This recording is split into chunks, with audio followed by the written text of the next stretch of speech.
Good evening, good evening, good evening. This is Noble Woods. Welcome to Insider Trading. We're gonna have a good time tonight. I got a lot to cover. I say that every week. I'm gonna do a better job. Each one of these will get slightly better. For those of y'all who know me, you know, I'm just kind of testing, trying out some different things right now. Trying to figure out the best way to bring you guys the most value week to week. There's different shows out there. There's different people that, do this live analysis. But I want to find a really cool way to just do what I do. All right. So we're going to spend a lot of time on the charts. As you guys know, this is a very visual, quantitatively driven, data-driven profession, right? So I have to show you what I'm doing. I want to show you what I'm talking about, what I'm thinking. I want to show you the tools that I'm using. I want to give you all of those things.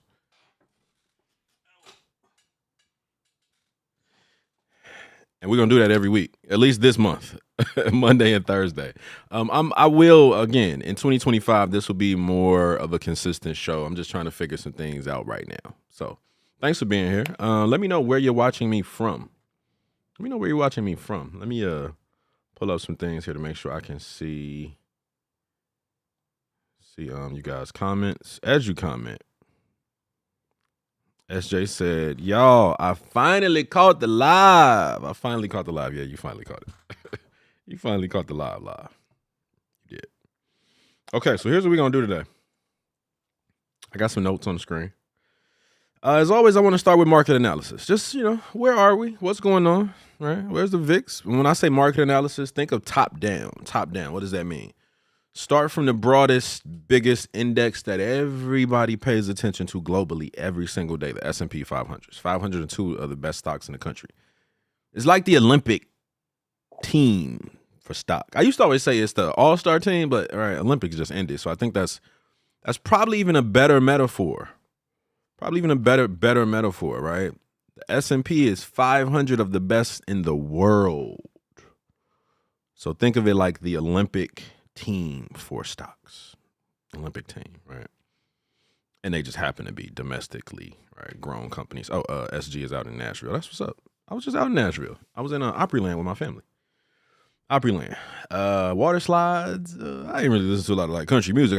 I think of Nashville and think of like country music, Opryland, but that was my first time going. So shout outs, what's up to all the Nashville, my Nashville folks. What else I'm going to do? We'll talk about, again, top-down analysis, looking at the S&P and starting with the VIX. I think as you get into, I don't know where you are in your journey, but if you don't look at the VIX or know where the VIX is, volatility index, and the S&P every week, that's a problem. You should fundamentally know those are your two guides. Volatility is what moves the markets. It's what can have a visceral, very fast impact on the market moving up or down. And it specifically measures the S&P, right? So volatility index, fear gauge, you're going to hear me talk about it every single show, right? I'm trying to make sure you hear me talking about the things that traders actually are thinking about. Traders and investors are actually thinking about, right? Marlena said, Houston, Texas, what's up? Shout out to Houston. That's what's up. I've only been to Houston like twice. I've been to Dallas a lot. I've only been to Houston twice, though. Got to get out to Houston more. So we'll look at the VIX and the S&P, and then we're also going to take a look at, we're going to do a little comparison. I want to show you with Thinkorswim how you specifically can compare any two stocks, but specifically I want to look at the VIX and the S&P so you'll get a deeper understanding of that correlation, how they work together. All right, the VIX is telling you something about the S&P. The S&P is telling you something about every stock in the market, right? So before we jump to specific stocks, start there. Start at the higher level. Get a good gauge of volatility, where the market is, where we've come from, right? Piece the story together, right? We talk about reading a chart. Every single bar is like a page in a book. What did today's page tell us about the market, right? To help us better forecast for the future. Bear season. So I'll touch that real briefly. August, September, October, historically, those 3 months are where we get stuck, where we have a pullback, a 6%, 11%. In 2022, it was 20%. I think this year so far, this little pullback's been like 10, maybe 11%. I'll double check. So I want you to kind of be aware, right, of bear season. It's the same season every year. It's these 3 months every year. You don't have to guess. You don't have to wonder. These are the months that beat people up because we can be in a strong, volatile uptrend. Nobody expects for, right, that 6 to 10% drop. And it happens. It's happened this month, right? So again, we'll talk about that a little bit briefly. And the question really is it over? We kind of dropped. We did like 11%. Market's kind of pushing back up. Like, where are we? Is it over? Are we out of the bad? Are we clear? Should I just be now just back to fully bullish mindset? Or could we go back and test those lows again? We'll talk about it. I'll show you. Time frames. The one thing I actually want to touch on today and kind of like teach. So think about these sessions, these lives as I'm doing some market analysis, right? To keep you on track with just basic broad level understanding of where the market is. Then I always want to we'll touch your stock. So if you're in insider trading, which is my group on Facebook, that myself and my cousin Joe Harrison, shout out to Joe, started like 10 something years ago. 30,000 people in an amazing community. I give those people, every time I do this, I say, hey, give me 2 stocks to analyze, and then that's the stocks that I'll be looking at today, right? So if you're insider trading, you get the privilege of kind of like having that personal connection. And even if you posted them here, I probably would still look, but I make sure I do that for my insider trading folks, right? So we'll look at some stocks, but I also want to teach a little bit too, right? So think of these 3 as interactive. It's a little bit of news and entertainment because I'm covering the market. I'm going to talk about, generally speaking, if it's something big in the news. I always want to look at you guys' stocks, and then I always want to teach something. I'm an educator. I'm an educator. I really am. I get that from my mom. It's one of the most powerful professions, skills, virtues, right? So it's a little bit deeper for me. It's part of my purpose, right? I love teaching. Love. Andre Swanson. What up, Dre? He said, what's happening, Professor? What's up, man? Out in Shy. I gotta next time I come up that way, man, we gotta get up. We gotta get up. You know, we're gonna talk a lot about stocks when we do, but okay. So let me start here. You start with my notes. Let's talk about the VIX and the S&P real quick. Where are we? Where did we come from? Actually, let me do this. Let me go to. Oh, you know what? Let me do it. I'll do it this way. So I'm gonna keep my chart clean for now. I won't have any special indicators. I'll tell you what's on it as I go. And I actually am gonna go to the quarterly chart here. Green. If you're brand new, I can't give you like a whole workshop on candlesticks, but the simple is green means up, and red means down. Right. So this month here or this quarter, we opened at a price of 47.42. We pushed all the way up. You know we pushed up. Why? Because the candle's green. All right, the little wick just says at some point we went during this quarter as low as 49.44, but during that same period, right, we closed that last price before that new candle formed, right? So you'll see these long shadows, which just tell us where price was, but the actual candle, the body itself, represents the open and the close. Green, we pushed up. Red, we pushed down. All right, so real simple. Keep it simple. I like to start with the quarterly charts real quick, just to go back. All right, just to keep us, always aware of what the story is. This was COVID. All right, I'll put a little line right there. Actually, I'll put a box over COVID. So this was the month that scared us. The VIX spiked. All right, I want to walk you through S&P and the VIX at the same time. The VIX spiked here, but price dropped. So when the VIX goes high, price on the S&P goes low. Why? Because it's fear. It's a measure of people are buying puts to protect their wealth and their shares because they fear that the market is coming down. There's only 2 directions we can go, up or down. There's only 2. All right. So when we talk about fear, we're basically talking about the market coming down. Nobody fears us going higher. All right. It's always fear of prices going lower, and we don't know how certain things will affect the market or how deeply they will affect the market. Nobody knew what the heck a pandemic was. Have we ever lived through a global pandemic? No. So the next 2 years, as you can see, all the way up to the highs of third quarter 2021.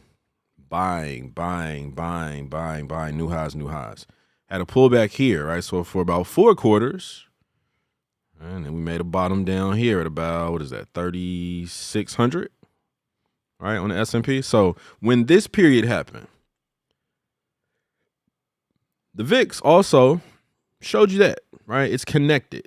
So when we made this 28% drop, I'll go back and I'll analyze and we'll cross-reference the VIX as well at the same time. And then as you can see, this big ugly bearish bar right here, this bar right here, when we got above that bar, and it's like a very simplistic way, once we got above that bar, anybody who was bearish really should not have any faith. You shouldn't be hopeful that, right? And think about it almost like if there's a market with only 5 people in it, and 4 of those 5 people shorted right here at the beginning of that candle, pushing it all the way down. By the time price gets back here, because new people have come into the market and are buying it up, anybody who would have bought any price during that specific time frame is now losing. So why would they stay in? All right. That's how I think about the market. It's almost like a fun, very simple, childlike video game on some level, if you can really understand and connect what's happening. Right? You see those big bars. When we get above it, anybody who was inside of that bar short is now out, or at least losing money. So chances of them staying in very low, right? So we got back above that bar. And last 3 quarters, we have pushed to new highs. It's actually been a pretty easy year. Hopefully you've made some money. Long-term, short-term, trading, investing, both. Hopefully you've been making some money. Year's been pretty simple. Let me go to the week chart real quick and just show you the week.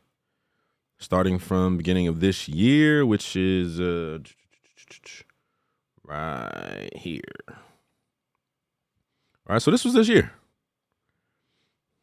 Right? This was this year.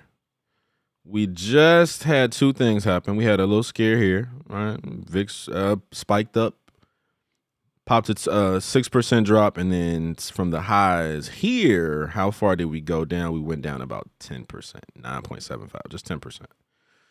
All right, so that's cyclical, that's normal. Again, if I were to look at if I were to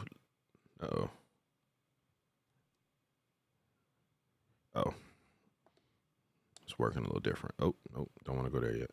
Okay. If I were to look at again, bear season, August, September, October, usually across those 3 months, 6 to 10%, just say 5 to 10% drop. Very cyclical, happens all the time, right? So let me come back. I want to show you guys now. That was just, again, high level where the S&P is. So let's take a real quick look at the VIX. And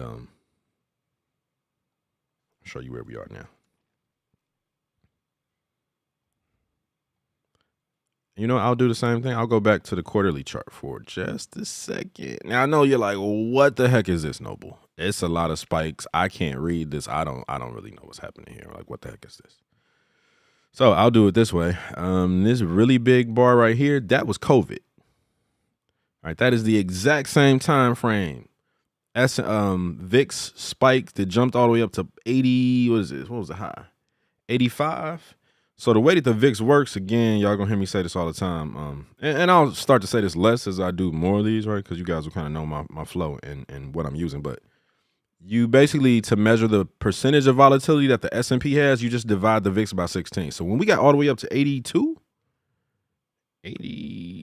divided by 16, that's 5% volatility, meaning the market literally has the potential to go up or down 5% in one day. That is huge.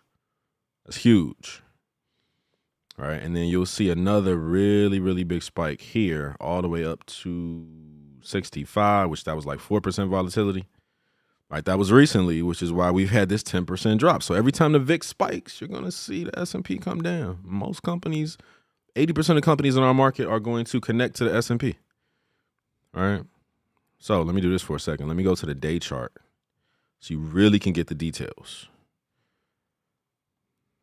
So that one spike was 8.5, August 5th.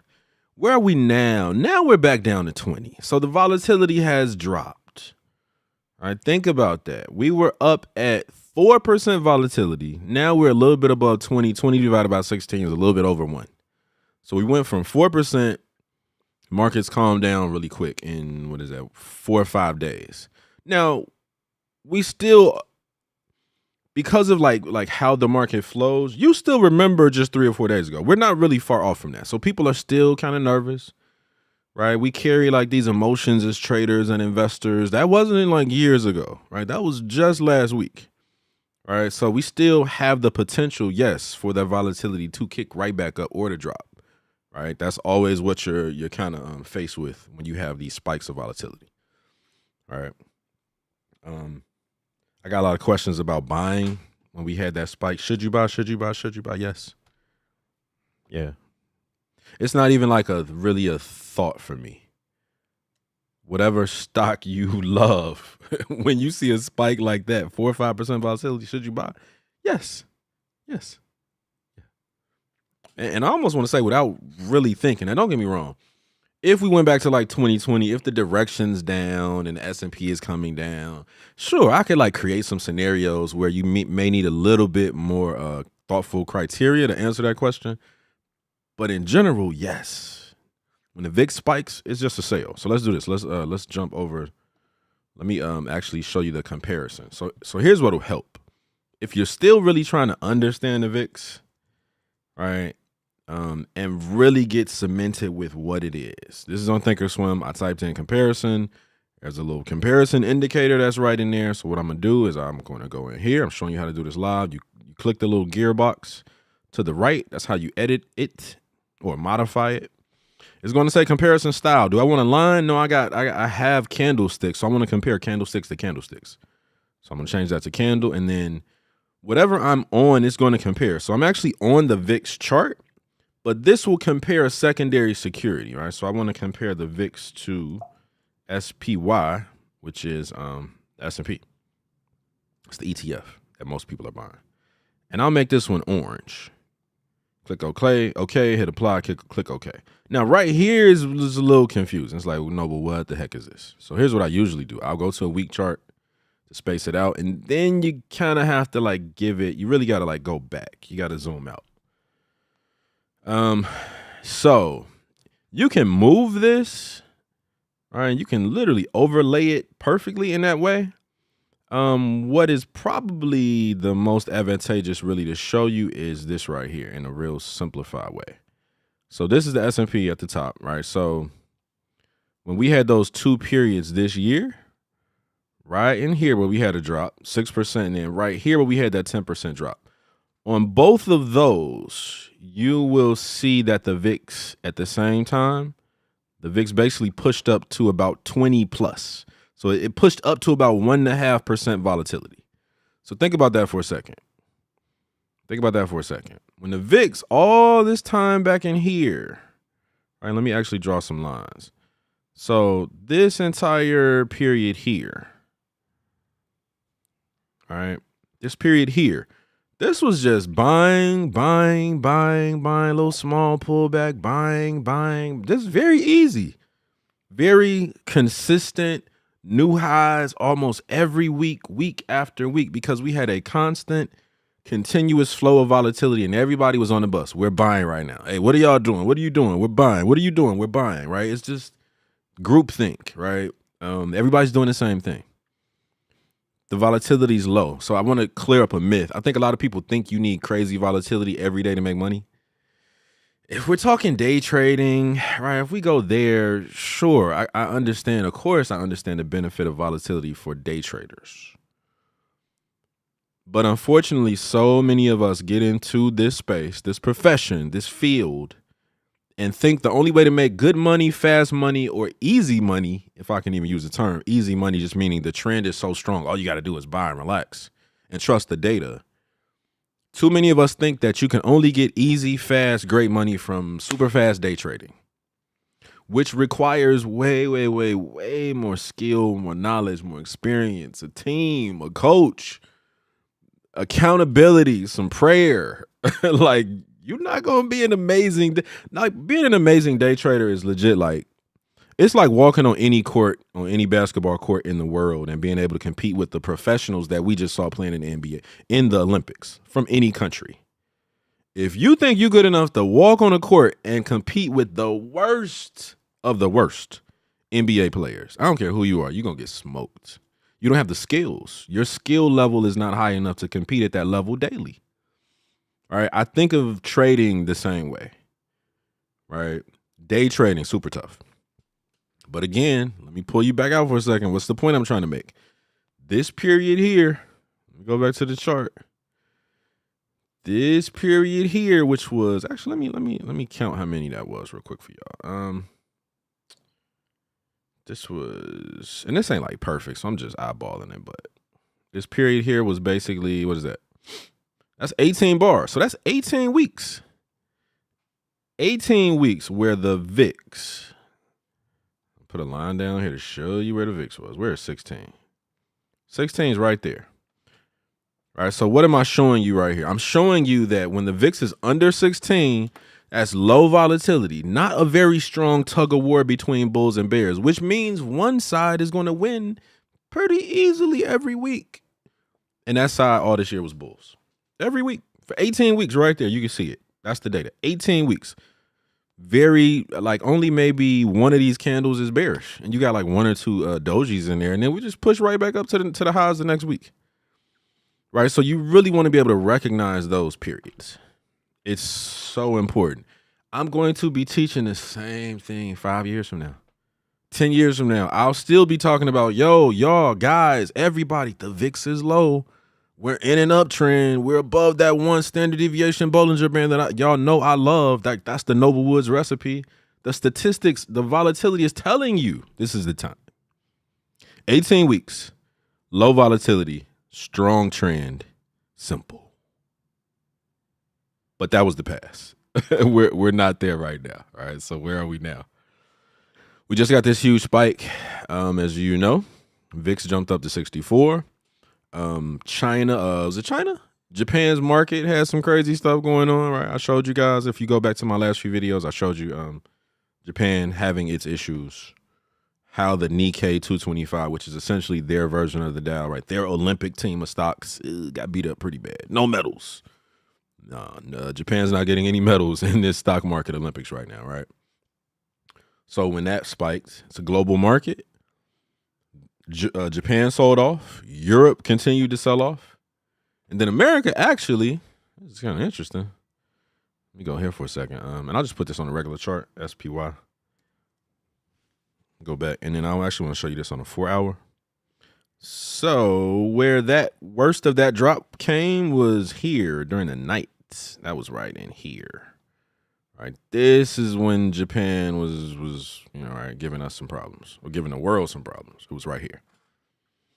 Right. And as you can see, are we back above, like, matter of fact, let me go to a day chart real quick. This will be fun to show you. All right, so we gapped down here. All right, we closed this day. All that happened during the night. We opened way, way, way lower. All right, we opened down here. So kind of going back to the same thing that I said before. Are all of those bears now fundamentally losing? Anybody that was short during that period, are they fundamentally now losing and out? Well, we're still not above the bar that started that entire down. Right? So we're not like out the clear yet. And for fun, I could technically say we are, but because I'm trying to teach you how to like look at the candles and just simply think, where did all of the like massive selling that created that drop really happen? It was like the day or two before, but if we're just keeping it simple, anybody who was short, it's taken 1, 2, 3, 4, 5, 6 days, and we've been going higher slowly. But are we fully out of the clear? I would say no, not just yet. Not just yet. Let me see. I think I got some people talking to me. So let me check. This real quick. Oh shoot, where'd it go? I'm trying to find my other screen.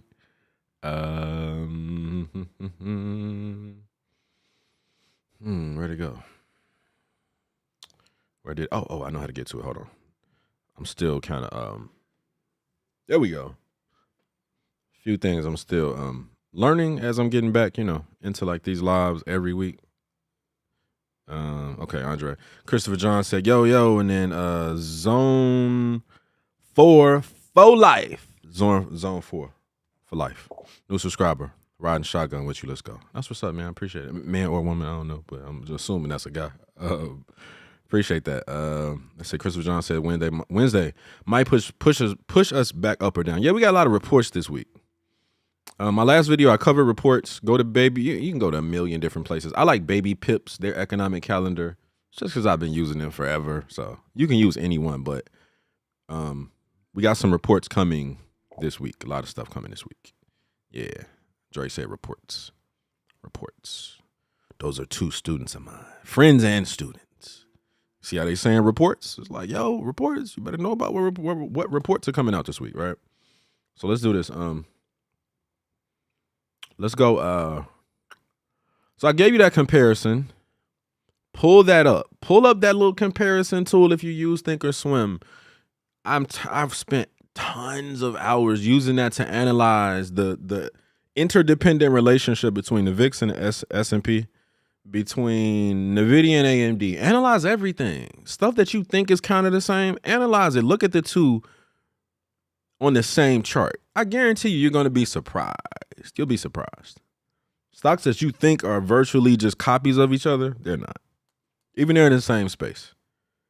Right? Usually that's what can help you to really figure out which one should you trade. Right? A few years ago, it was NVIDIA or AMD. Everybody was like, which one is the one? I think we know now. Right? I think we know which one is the one. But there's a lot of ways a lot of insights you can find when you pull those stocks up and actually start comparing them on your own and just ask questions and be what a trader is, a curious, analytical person asking questions, looking for something in the data, in the charts. Okay, so let's do this. Let me jump back for a second to and I'll come back if you guys want to add any stocks to my list from YouTube who are watching me live. I got some stocks to go through from my group. So let me see. Let's take a look right here for a second. Let's look at today real quick. Let me take everything off. Just real quick for fun, because I know some of you guys trade futures, right? So I'm gonna go to the S&P, the ES, right? The not the micro, the cheaper one, but the mini, right? It's like 17,000 a contract here on Thinkorswim. It's a lot cheaper if you go to some of those other brokers, but then you lose some of the stuff that I like. So anyway, today, quick look at futures. Look at today. 5-minute chart. All right. Quick sell off. Push back up to these highs. Another quick sell off. Stayed virtually inside of that bar all day. All right, y'all see that red bar? You gotta watch these ranges, man. All day, just stayed inside the bar, right? So today, again, it's close to eclipsing or getting above the highs where all of that selling really started. So we get above, we got some. I wouldn't even go into specific numbers just yet, but clearly, the higher we go, the better, right? Excuse me, and that's assuming you're bullish because most people, at least long term, you're definitely a bull because the market's been going up for 80 years, right? So you're a bull, even if you think you're not, you're a bull. 30-minute chart, real quick, day trading. As a matter of fact, let's do this real quick too. So I'll add my one study that I've been talking about. I think it's the perfect indicator. It's what is volatility? A statistical measure of price dispersion. The only thing that gives you price dispersion, if I'm getting all MBA technical, we're talking about standard deviations. Google standard deviations. They're powerful. They help you to analyze data. This chart is nothing but data. Where do all of the trends actually form? Above and below that top and bottom band. Trust me. And matter of fact, don't trust me. Pull it up yourself and look at it on every time frame, on every asset. You'll see it. All right, so this is like a piece, kind of core foundation, right, of what I teach. But as you can see today, we sold off. We're way under that band, never went lower. Pushed above, right, had one really wild kind of morning, right? So that first hour and a half, we pushed back up. We hit some new highs. And somewhere at like 10:50, we just floop, right? And you saw that really big, fast drop on the 5-minute. Never got outside of this bar. All right, so today to me was kind of like one of those dud days. And if you want to go a little bit further, the reason I love the 30-minute, if you look at my the indicator I have on the bottom chart, it's the TTM squeeze. See how the squeeze gave me that red dot after 11 To Noble, that's saying, bro, don't worry about trading. We're gonna have a tight day. We're not going anywhere. Mathematically, statistically, we don't have enough volatility to create a trend. We're probably not going to get above the band or below and actually create a trend. We don't have enough gas. We don't have enough volatility. All right. That one little dot at 11 o'clock said it. And then they reinforced it at 11:30 and 12 and 1. This is the next thing you know, it's the end of the day. All right. So that's what I think, I get that to you for free. The like for giving y'all all this great information is like the video, subscribe for sure. So more people can get it. Like I'm really starting to get this algorithm stuff and like how this works.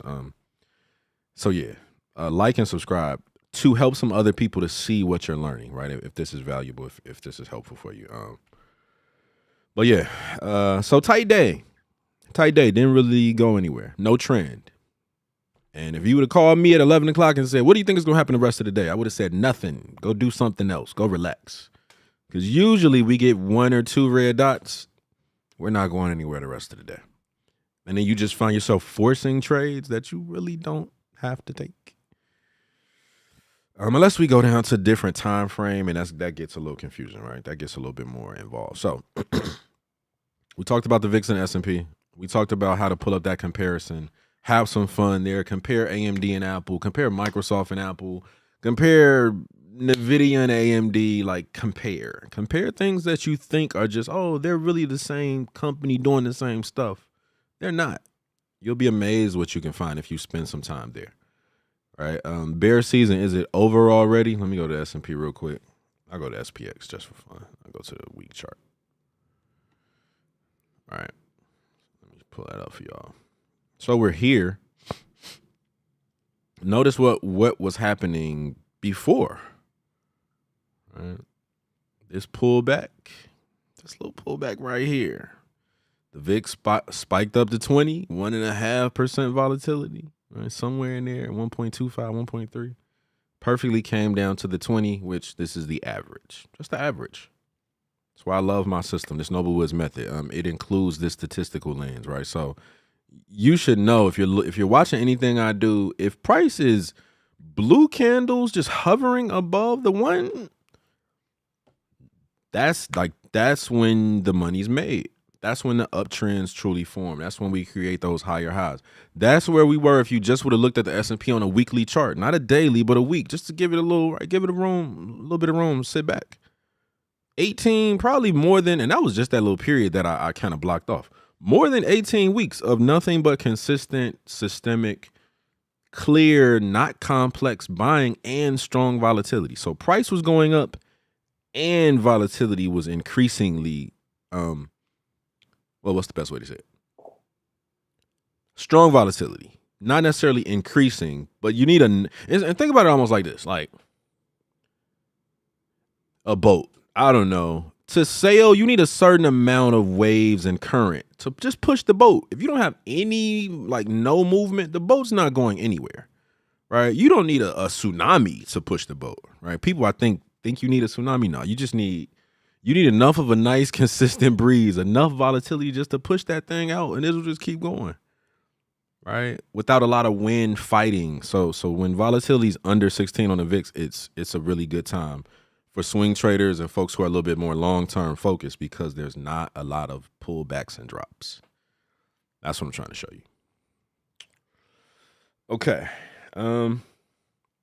So 6% drop, gap down, crept back inside the bands, opened here at the bottom band. Notice the squeeze is still bullish though. At the bottom band, squeeze is still bullish. I'm gonna be real with y'all. I'm gonna make a really clear point, especially for anybody who's students of mine who kind of, right, my system. If we touch the bottom band and on that time frame, the squeeze is still blue, even if it's dark blue, there's about a 95% chance we're about to pop up. I can't tell you how many times I've seen a trade jump down to the bottom band. I've instantly thought, oh, this is about to drop. We're about to go bear. Like it's about to drop. And we just pop right back up. Right. And so for somebody who's been doing this for years, trust me when I say I've seen that happen hundreds, man, I won't say thousands, but hundreds of times. And I'm telling you, about 95% of the time, unless that blue bar is like so small that it's like, it's almost so small you can't see it. Yeah, the next bar will turn red. We'll break the lows. We'll go lower. Right. But when it's a nice strong bar that's virtually the same size as those lighter blue, strong blue bars, the light blue is like strong volatility. The dark blue supposedly represents like a tailoring off, like a weakening, which doesn't mean that the direction has changed. Right. So what's my point? You need a system. You need systems. You need systems. Being at that bottom band, if you understand the stats behind it, is like, yeah, this is a low, but we're getting such good volatility that something must have real quick dropped the market. And we know what it was. It was Japan. All right. It was probably a few other things. I don't want to put it all on Japan, right? But that gap down day was the world reacting to something that literally had nothing to do with our Olympic team. That was Japan's team crashing 19% over 2 days, 12% during that day. We reacted, right? But we're still bullish. And that might be scary to some of y'all because it's like, damn, we just dropped 9.75%, and you telling me we're still bullish? 10% is correction territory, right? So, yeah, we experienced a correction. But it was pretty cyclical. And again, go back and watch the last two videos. You'll see me, especially the, I think episode, what is this, 46, 44. I kind of went through like before this downtrend fully got established. Like you could have saw the whole thing coming, right? That's the goal, to be able to forecast and see what's most probable. Nobody knows the future. Ain't no such thing as no crystal ball, right? This is math. It's not magic. It's math, right?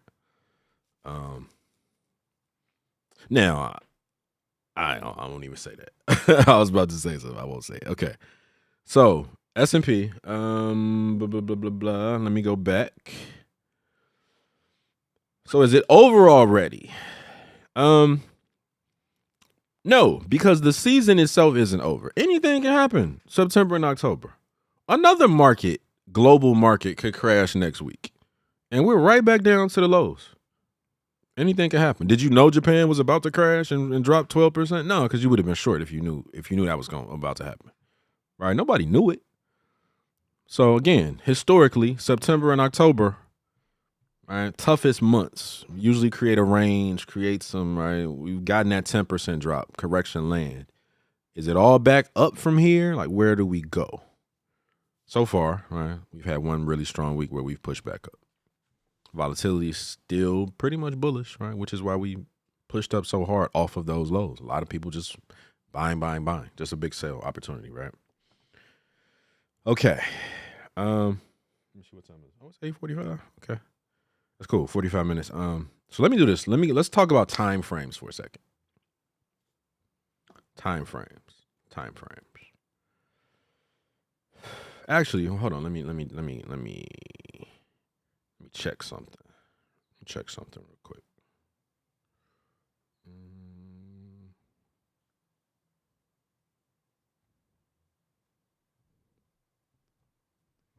Okay, let's see. Martin's Empowerment Group said, "What's up, Noel? Appreciate you, my brother, for sure." SJ said, "TMT does not compare to MACD." What's TMT? Does not compare to MACD. MACD is so old. And don't get me wrong, old's not bad. Old isn't bad, but I canceled out MACD out of my vocabulary like over 10 years ago. There's so many indicators that are better than MACD for a number of mathematical reasons. I would say, but I don't. Right, I'm gonna get into it right now. Some of y'all just love what you love, right? Okay, I get it. You love what you love. So I don't know what TMT is. TTM is trade the market. That's what these color candles on my chart are. TTM trend, TTM squeeze. They were all a group. It's like four or five indicators created by a trader named John Carter. A really good book. What is the name of his book? I can't think of the name of his book. It's on my shelf. Great book. Really great trader. So I love his stuff. And again, I only like his stuff because I understand and love stats from grad school and working in corporate America. A lot of quantitative roles in Bank of America when I was there back in 2008, right? For those like couple years in corporate. And before I became a trader, I already loved stats. So the tool that I use just works with what I know. So Bollinger Bands are kind of that whole concept of being in the top 50% or bottom 50%. There's something there that just makes so much sense to me. Right? You need to see where's the average, right? You can see so super clean, like where the trends start, where the downtrends start, where all the rangy, ugly, it's inside the bands, right? So that's why I use what I use, right? Just a lot of testing and a lot of time spent with the indicator. So okay, so let me do this. Time frames. I need to post this tomorrow. I'm opening my schedule back up for consults. It'll probably only be 1 or 2 days a week because I got burnt out in 2022. I really didn't do a lot in 23, unless you were one of my students, paying students. So I'm slowly getting back because I do want to give you guys the one-on-one help that you need. But what I recognize from doing my options for income and my futures, it's called the futures formula course. I've been doing maybe I've had 6 of the options classes, 2 of the futures courses, just kind of since 2020, realizing all these guru people and fake gurus were going to come out. So I was like, let me finally create those signature products, which really are the 2 toughest markets, I would say, options and futures. Options gives you more options. Futures, pretty much day trading, no theta, no time decay, all that stuff. You don't have to worry about strike prices, expiration, but you got to be able to trade and be disciplined, right? It's a bit more unforgiving, right? So from all of those classes, I've had a lot of interviews and consults with my students after class, right? And I think one of the biggest, it's kind of it's simple in a way, but you really don't think it has this maybe as much potential to change trading for you. So here's the question: what time frame should you trade on? Most people will attempt to answer this question based on speed. So people will say, hey, the 1 minute is crazy. The 1 minute is like schizophrenic. It's too fast. So you go up to the next time frame. I should trade on the 5 minute, right? It's like, maybe. Now, if you ask me, what do I think is the clearest time frame if we had to put any tools on the chart for intraday trading, I would say the 5 minute is best because it's going to be most consistent with the direction.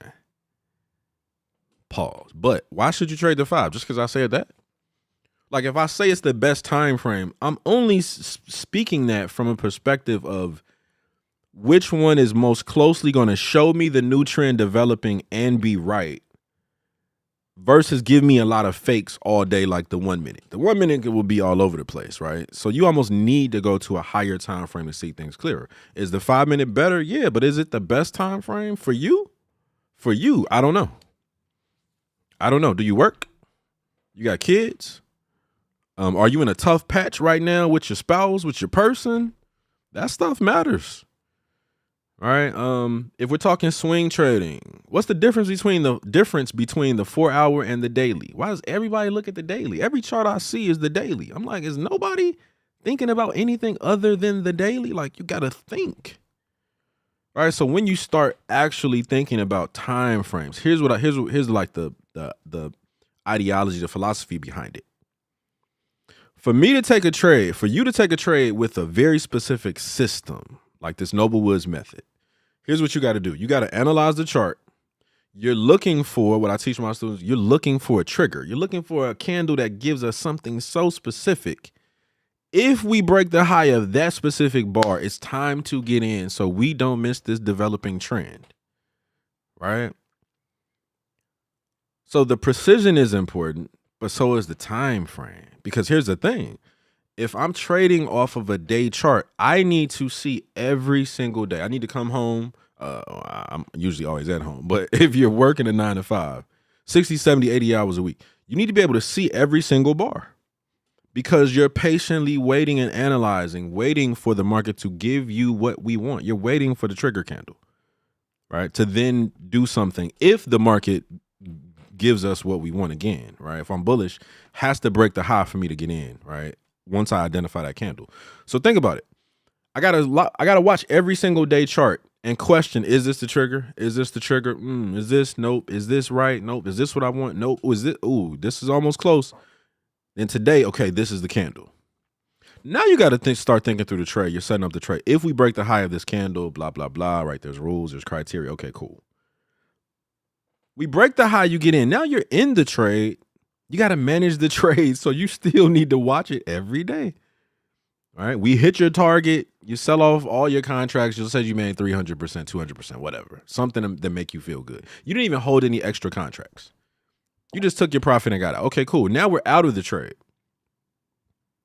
Right? And again, if you're still on that same asset, let's say it's the S&P, now you still want to look at the next day because we're waiting on what? Again, we're waiting on another setup to give us another trade. So what is my point? You have to make sure that the time frame you're trading from aligns with your life. So I'm really speaking to my, I would say working professionals. If you work more than 40 hours a week, you got to really be honest with yourself and ask yourself, can I look at every single day chart daily? Can I analyze every single day? Can I build that routine into my life? Some of y'all can't do it. And it's okay to admit that. It's life. You got life going on. You got right? You got life, family, kids, you running businesses, right? I've heard everything from everybody. Right? But some of you guys are trying to trade in a way that doesn't match up and make it like routine and kind of easier to just do the analysis. So I'll go here. I stay on these week charts for a reason. I'm trying to like subliminally teach you, show you, prove to you that there's less trades because there's less bars on the weekly. There's less candles. So there's less analysis. But there's the same moves, there's the same money, and there's probably because there's less trades, less confusion, less fake signals on like just going from daily to the week. If the week is dropping, if the day chart is like truly in a downtrend, you're going to be short on the week too, right? You'll see the same thing. You'll be going the same going the same direction. The chart just looks different, right? But again, it's not just about the chart and the time. It's about how easy can I make this like work with my life. So I got several students who I've been, kind of working with over the last year, and I've had to say this so many times. I want to say it to you guys. I do want you to heavily consider trading on a longer time frame. If again you're on that day chart and you're like, man, I'm missing trades. You're only missing trades because you're on the wrong time frame. That's why you miss trades. You're either trading too many stocks or you're on the wrong time frame. You're on a time frame that you just don't realistically, honestly have the ability to analyze every day. So check this out. Here's the beauty. If you need to analyze every bar on whatever time frame, if I'm a day trader on the 1 minute, guess what? I can't go to the bathroom. That's too long. All right. I've missed too many candles. Right. If I'm trading on the 5 minute, you can't call Noble during the middle of the day just to have a 15-minute conversation. That's too much of my time. I've given you 3 bars that now I can't analyze. I can't give you that time. Right? If I'm on a 30 minute, it's a little different. Only 13 bars during the day. There's only going to be 1, maybe 2 trades on a 30 minute, right? So I really, really want this to like sink in. I want you to think deeply about what I'm telling you. This is like the stuff I don't see anybody talking about. And everybody just assumes everybody's on the same charts as if everybody should be. They shouldn't. Your life's different. Your responsibilities are different. Your capacity for this is different. Hell, would you want to make more money from less trades? Spending less time analyzing? Being confused less because the charts are just clearer? Like, that's what I'm trying to help you to see right now. All right. So here's my offer. Here's what I invite you to do. If you're that person who you're a swing trader, you always on the day charts. I want you to think about the weekly. Why? Because you only get 1 bar every week. So what does that mean? That means on Friday, when that new bar closes, you have the entire weekend to do your analysis. It's like you're slowing down time. You're slowing down time. Even if you're on a 30-minute, right, day trading, 30-minute, swing trading, 4-hour daily, you got to make that decision. You got to make that decision relatively quick compared to the week chart having 2 entire days. The market is off. You can call me. You can call your best friends. You can look at whatever YouTube guru, like you can go back through notes from your courses. You can you really have time to say, okay, I see where the S&P is now. Is this my trigger candle? Should I be entering if this week coming Monday breaks the high of this bar? Should I be in with it or should I not be? You have time. You give yourself time. You give yourself time.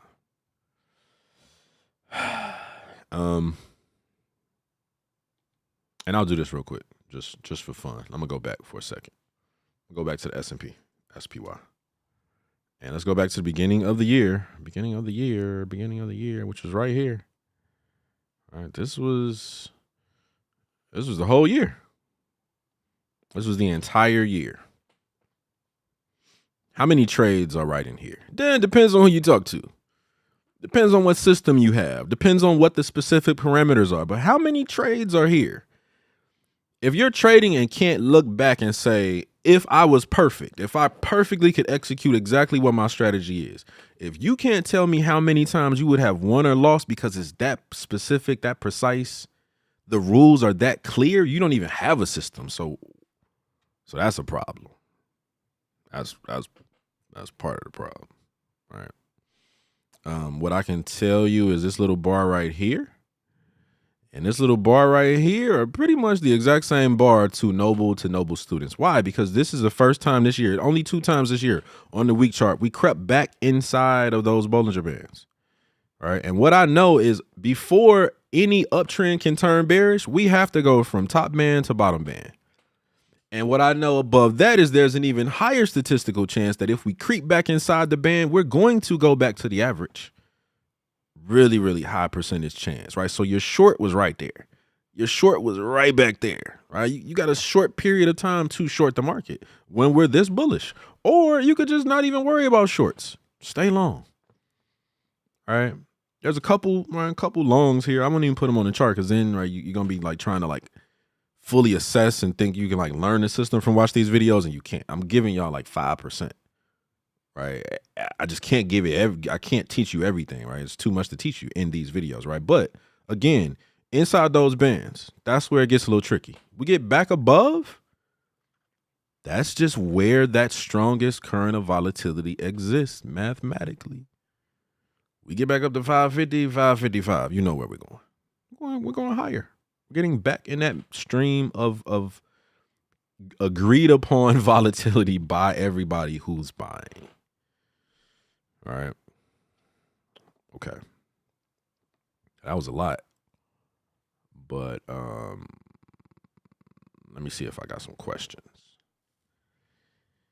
SJ said, is that bottom indicator called a TTM squeeze? TTM, trade the market. TTM.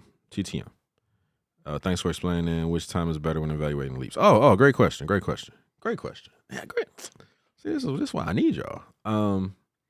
Okay, so I'm gonna go back to time frames just for a second. And then I want you to think about this. Like, I know this is dip, right? You're gonna say I'm what do they call that? Quarterbacking Monday, whatever that is, right? Yeah, I'm going backwards to show you a concept working. That is going to work in the future because it's worked thousands of times and will continue to work because of statistics, right? Think about this for a second. If we could go here, we could go back in time and you were here. All right. Just from watching my show, you got 1.0 Bollinger Bands on here. You're like, man, we closed back inside the bands. What's most likely to happen here? What do you already know can happen?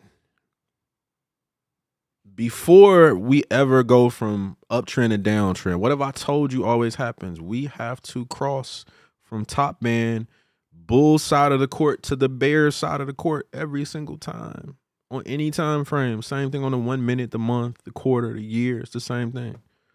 All right. So when I think in an earlier video, I went back on the SPX and I looked at the annual chart. It's never touched its bottom band. So That's why I say like the S&P has been bullish for the last 80 years. It's never gotten close on the annual chart.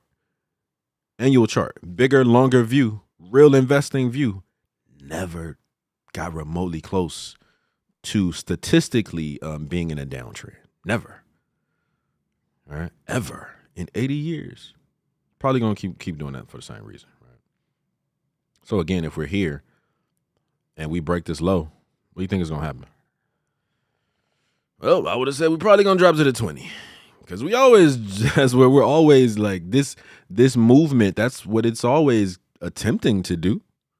Now, I don't know if we'll get through it. I don't know if we'll get to the bottom band, but I can tell you, right, it's a sequence. It's a very predictable, forecastable sequence. And if the thing that we think is going to happen, if it doesn't happen, then guess what? We're going the other way. Right, that's all. If we don't go down, we got to go up. Right? Or we can get stuck in the range. Yeah, we can get stuck in the range. So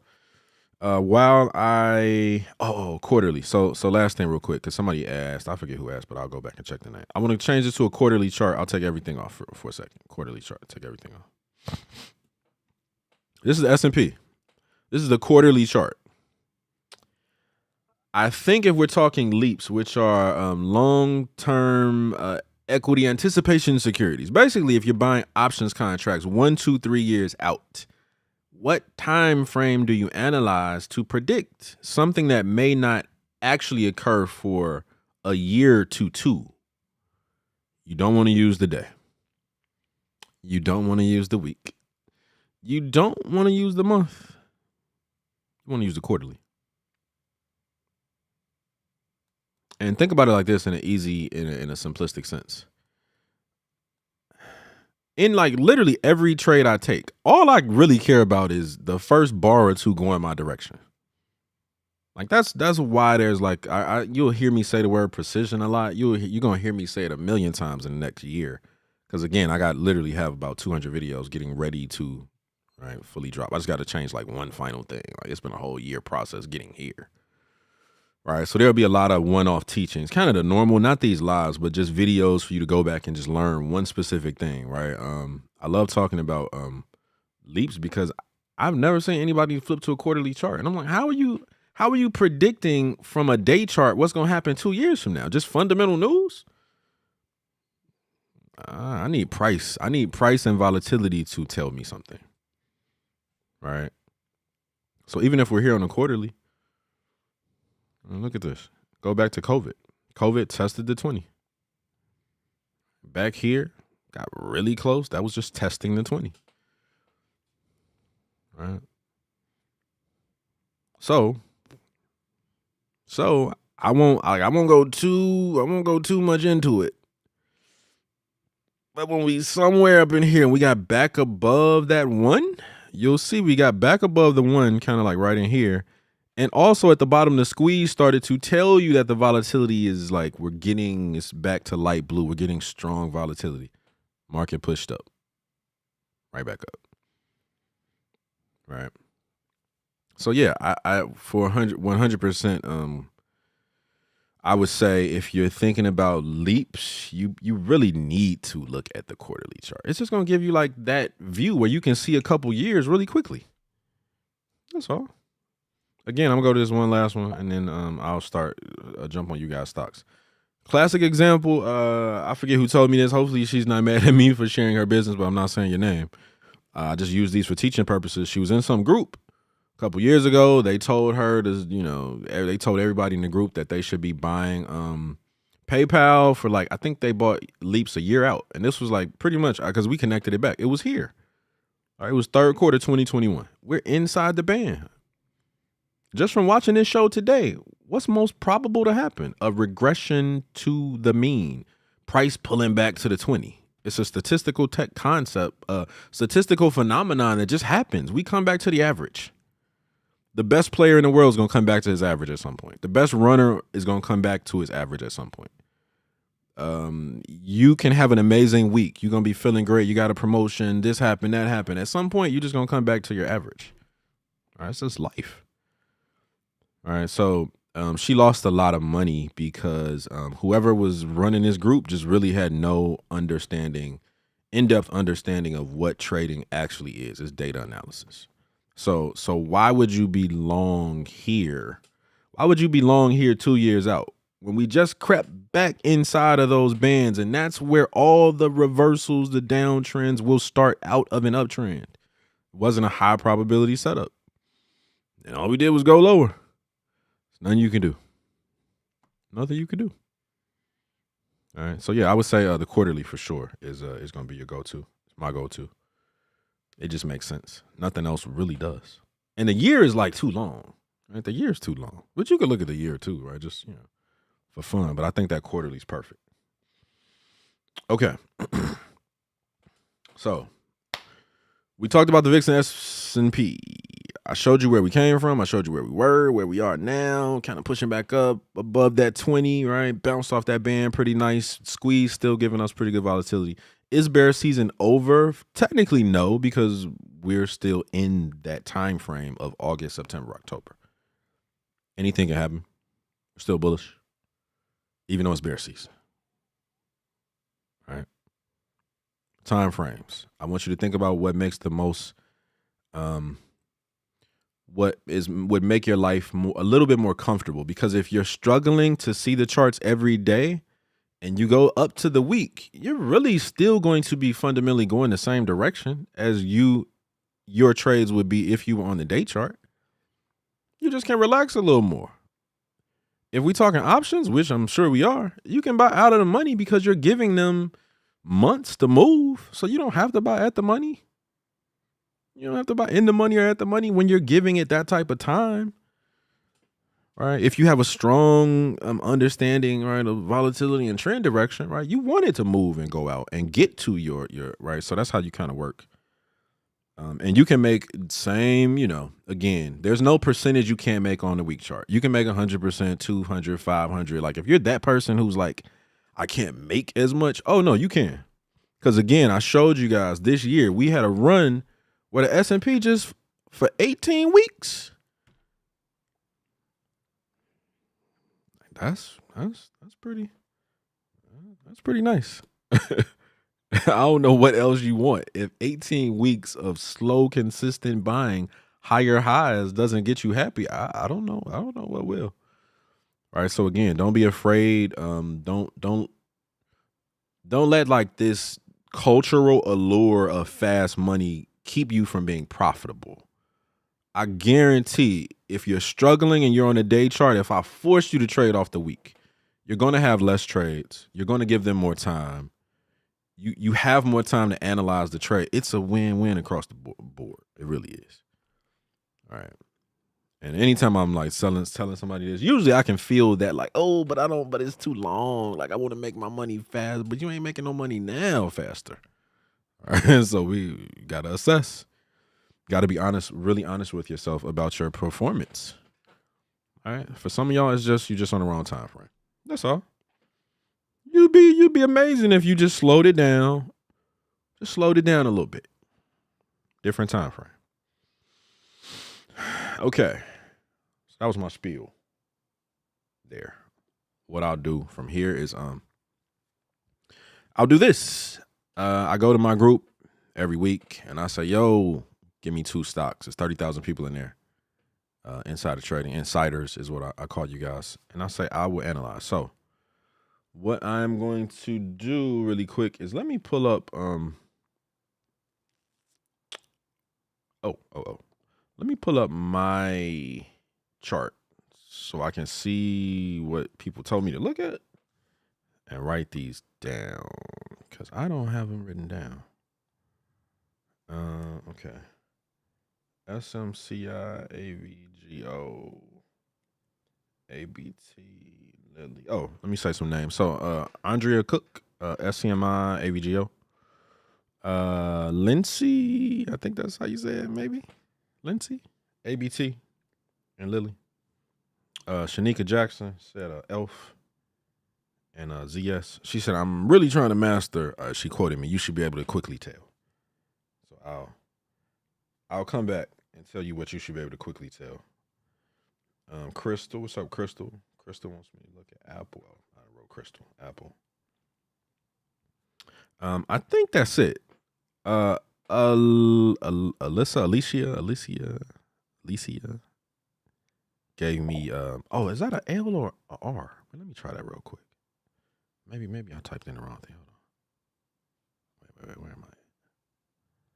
Maybe I typed in the wrong thing. Oh, nope. Yeah, so I don't know what she gave me. Because I'm typing that stuff in, but I don't see none of it coming up.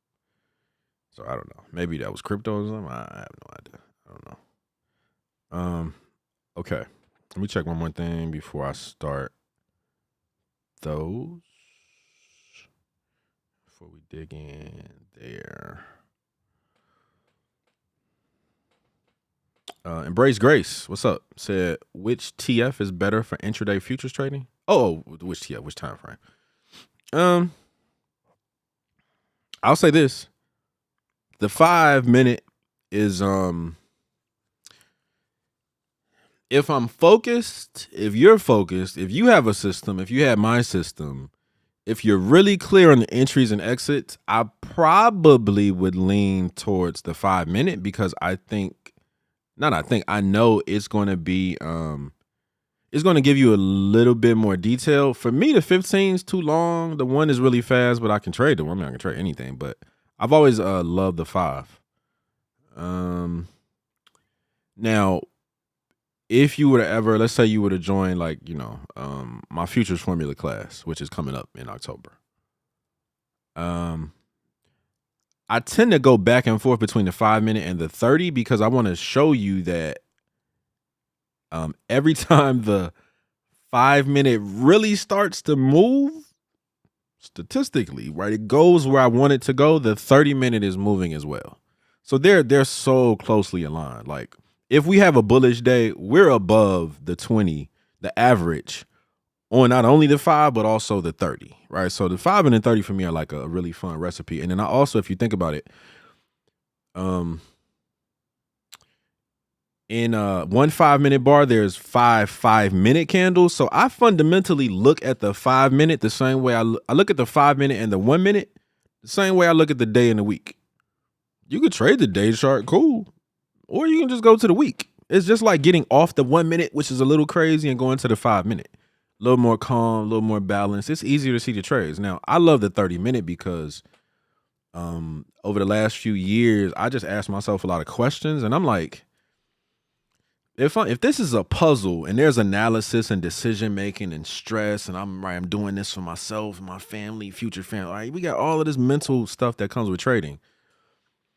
I thought about it like a puzzle, and I said, you know what? What if I was doing a puzzle, literally a puzzle that was timed, and I had the chance to make or lose money? How would I how would I cheat, or how would I make it as easy for me as possible? The puzzle just wouldn't have a lot of pieces, right? So think about a puzzle, 1,000 pieces. That's a lot.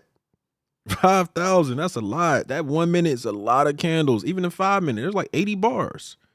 We go to the 30 minute, there's only 13 candles for the day, right? So if you can't see clearly a trade on the 30 minute, don't even trade it yet, but just go back and look at the last 90 days. If you can't, with whatever system you're using, see the trade as clear as day on the 30 minute, the 5 minute is only going to be harder. The 1 minute is only going to be excruciatingly harder, right? Like that's kind of how I think about it. So again, 5 minute I love for a multitude of reasons.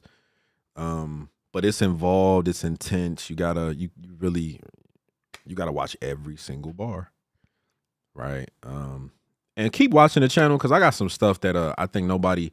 I feel like it's custom. I've never seen anybody do some of the stuff that I do specifically as a day trader, but I'll share. It's just, again, I got a lot of stuff coming, So we'll definitely spend a lot of time talking intraday stuff too.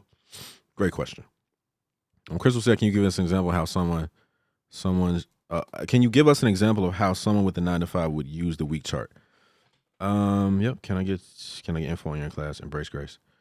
Yeah, Embrace Grace. Do me a favor and if you're on Facebook, you can DM me directly on Facebook. Like it's literally my name, Noble Woods the third. If you're not on Facebook, you can go to a Limitless class real quick and just pop your email in, and when I get that information out this week about the classes, you'll get that too. Or you can hit me directly, right? Either way. Crystal. So I'm gonna go back for 1 second, real quick, Crystal. 1 second, because I technically covered this already, but I'm gonna do it for you, because right, just 1 second, real quick. Let's say the BK dot said 200 on a 30-minute for sure. 200 on a 30-minute for sure. Yeah, yeah, I need to do a whole thing on 200s too, because the 200 on the 4-hour and the weekly for my swing traders.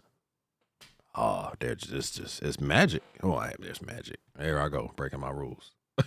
The math makes it feel magical because we just, yeah. And nobody really talks about the 200 on the 4-hour. I love the 200 on the 4-hour. So anyway, I'll for sure be exposing you guys to more stuff as we go. Let me answer Crystal's real quick. Crystal said, "Can you give us an example of how someone will use it 9 to 5?" Yeah, it's the same way you would use it if you were on any time frame, Crystal. So check this out. Let me pull up my chart, and let's say let's go to. Oh, matter of fact, Crystal, you asked me about Apple, so let's just jump to Apple. Right, if I am here on Apple, from here on Apple. This is the quarterly chart. Let me go to the week for a second. Dang, what was that? That was like 4. I think that was back here. So I would say this. Let's do this for a fun example.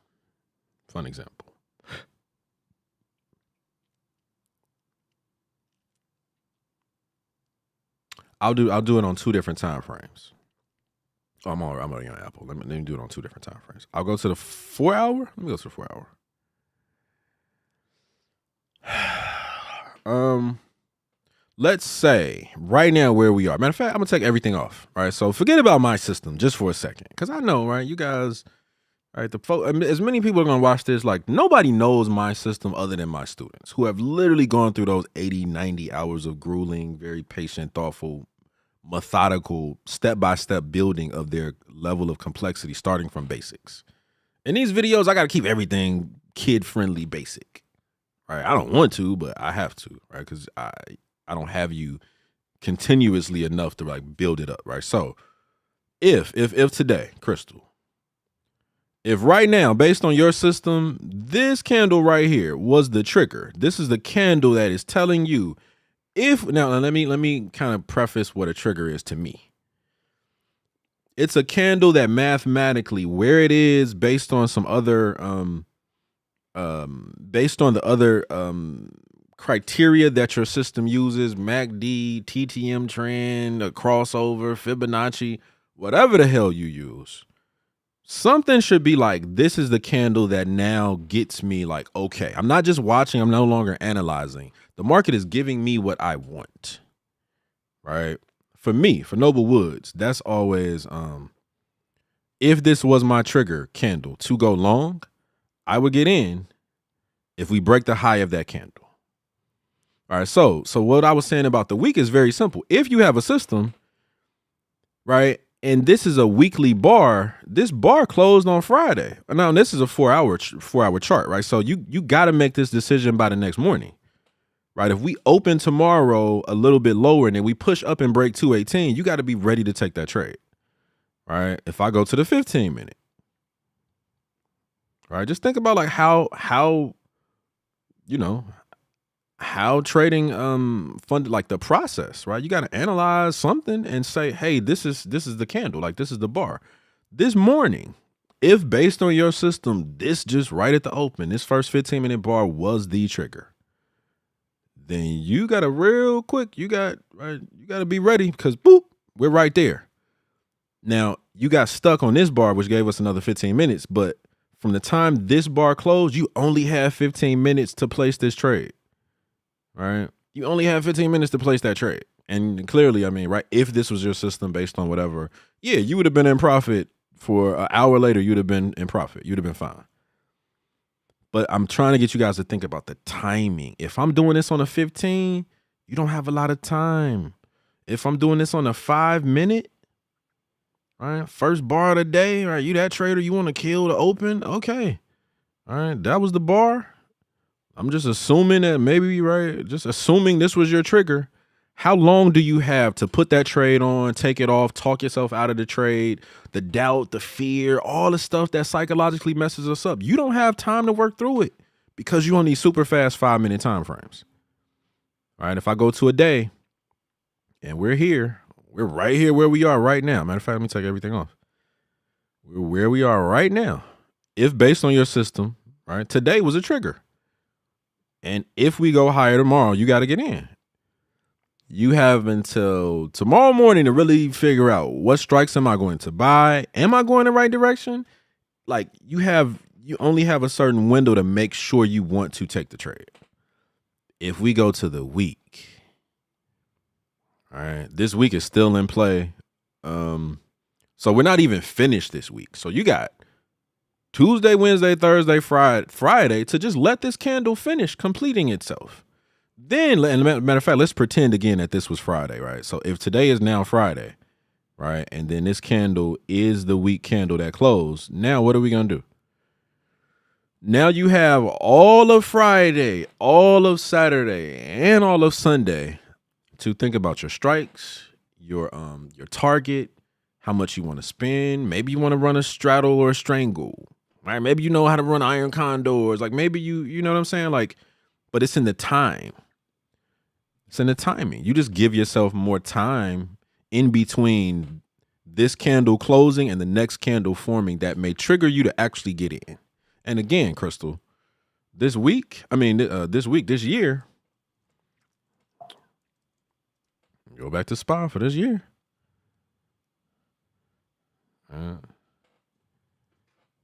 That's that 18, 20 weeks of a bullish run. The VIX dipped, and then we had what 1, 2, 3, 4, 5, 6, 7, 8, 9, 10, about another 11 weeks once we got back above the band. Right. So this year, right, if we're just looking at this year, very simple year. We pushed up, we pulled back to the 20. That's super predictable. We pushed back up to the highs again. I didn't think we would drop that low, but I didn't know about Japan. We dropped a little bit lower. Right. So this is like, you get what I'm saying? Like this is a very clean chart. This isn't crazy complex. But if this is a 1 minute chart, you better make those decisions super fast. So just going to the week slows it down. That's all. Just slows it down. Hopefully that helped. Hopefully that helped all you guys. Okay. Give me your two stocks. So, Crystal, I was already on Apple, so let me do the same thing. Same thing I tend to do. I only have Bollinger Bands on here. The bottom indicator is the TTM squeeze. My colored candles, this is the TTM trend on here. I color them blue because they align with the squeeze bars. Think about that. I'm seeing nothing but blue. So it's really, really hard for me to be confused on price and volatility. The top is giving me some indicator of where price is, but price and volatility aren't the same thing. I also want to take a look at, is the volatility increasing? I love the TTM squeeze for that. It uses Bollinger Bands too. It's using statistics as well, right? So for me, whenever I go here, even the colors I've thought through because I want to make that helpful to my trading. It's hard to think we're bearish when I got nothing but blue on my screen. We're bullish. Now I'm on a quarterly chart though, right? So I'm here. What am I thinking? Longer term leaps, right? Investing. I'm not thinking about quick day trades or swing trading with this chart. It's too big, right? If I come down to Apple though, Apple week chart, matter of fact, let me take that stuff off. So Apple's interesting, man, because it just does its own thing. Like the S&P was all down here at the bottom band, right? It gapped and gapped directly to the 20 and already has pushed back up. So Apple's bullish for sure. It's strong. It's where I would like it to be. But I will say this for a second, and this will probably connect with every chart we look at. It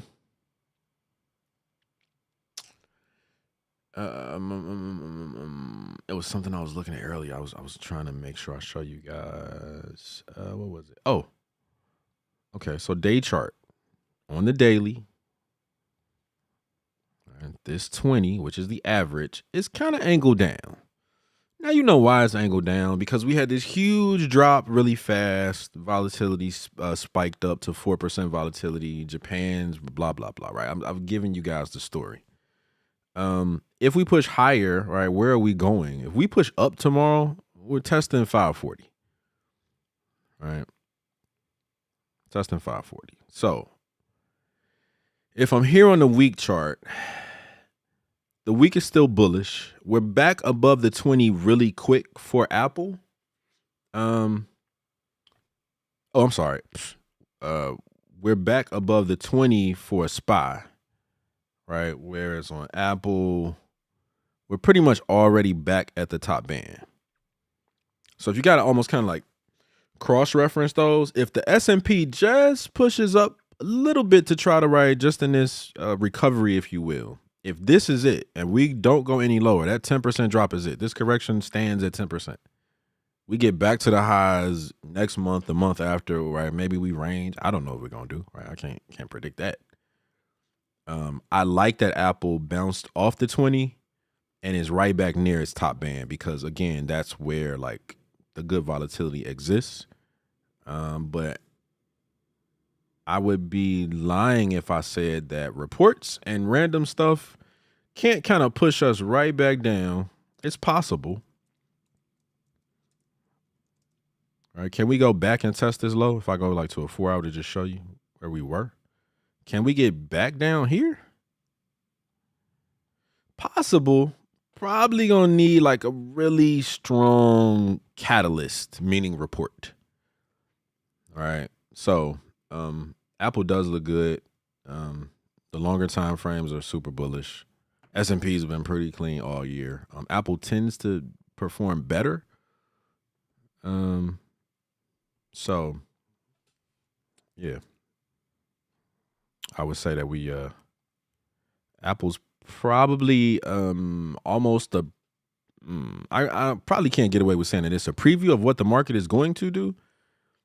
But it's statistically based on like just Bollinger Bands on a week, right? It's already pretty much right there at the top band, which is good. But if you know anything about trading, you know what it is, y'all? I'm always kind of like, yeah, this makes sense. But usually just something happens before the thing that you want to happen will happen. That's what throws traders off, right? You'll see it. You're like, oh, I know. We're going to come down, hit the 200. We'll do this. And then right before, like, you'll get a day that pushes up, some random report. We shoot up. You thought it was going to drop. All your indicators are saying this thing should come down to the 200. For 2 days, we push up. That was just to throw you off. All right. So it's bullish. We're close to getting back above the one, which I love. Let's see how this week plays out. If these reports are good, yeah, we should push right back into the uptrend that we've been in all year. Right, we should. Okay.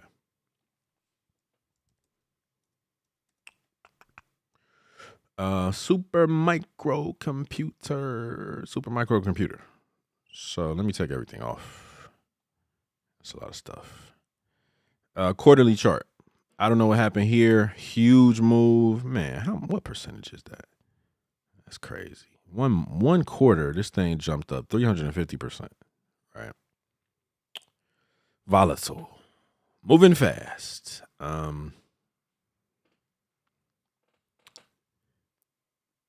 If we're super, well, what's the best way to say it? I could give you a more technical kind of thing, but think about this. If you look at any time frame, and we're here. We're way above this bottom band. I don't care what stock it is, what time frame it is. At some point, almost my very first level or place that I expect price to come down to, again, any time frame, is the top band.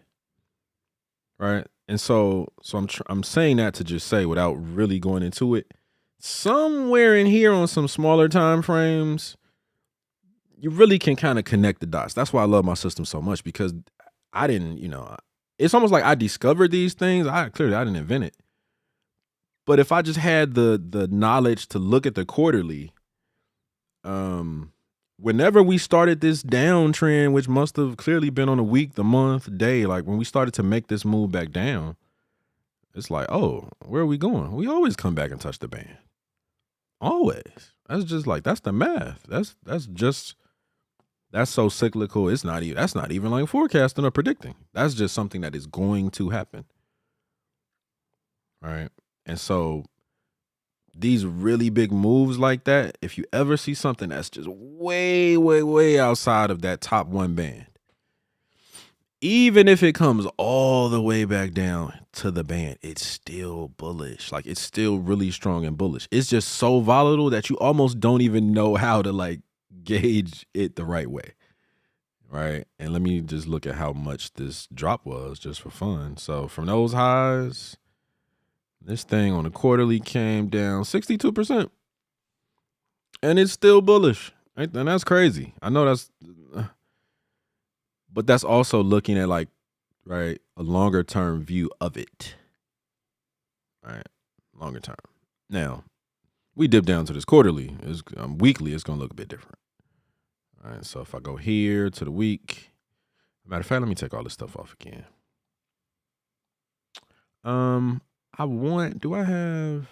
Yeah. So let me take some stuff off.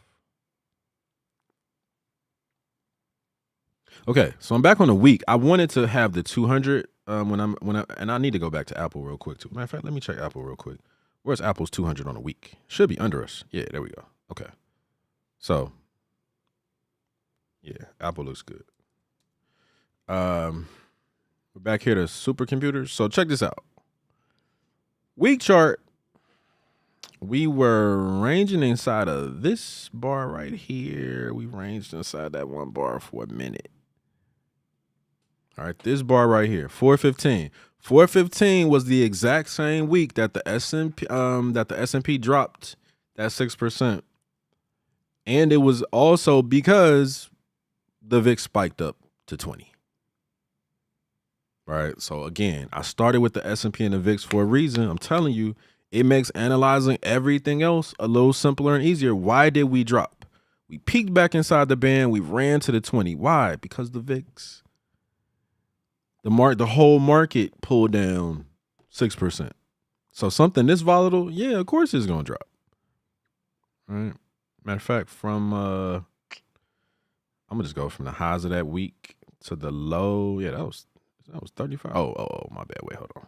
I got to go from the highs. I'm tripping. So that pullback from the highs when the VIX did spike to the 20, that was about, I can't see the number. That was about 43% drop. All right, so super volatile, 43% drop. S&P only dropped 6%. Ranged inside of the bands got really tight. The squeeze turns red dot telling you that the volatility is tight, which you literally can see because when those bands get compressed, it's because nobody's really buying, nobody's pushing, nobody's, right? We're not stretching out, if you will.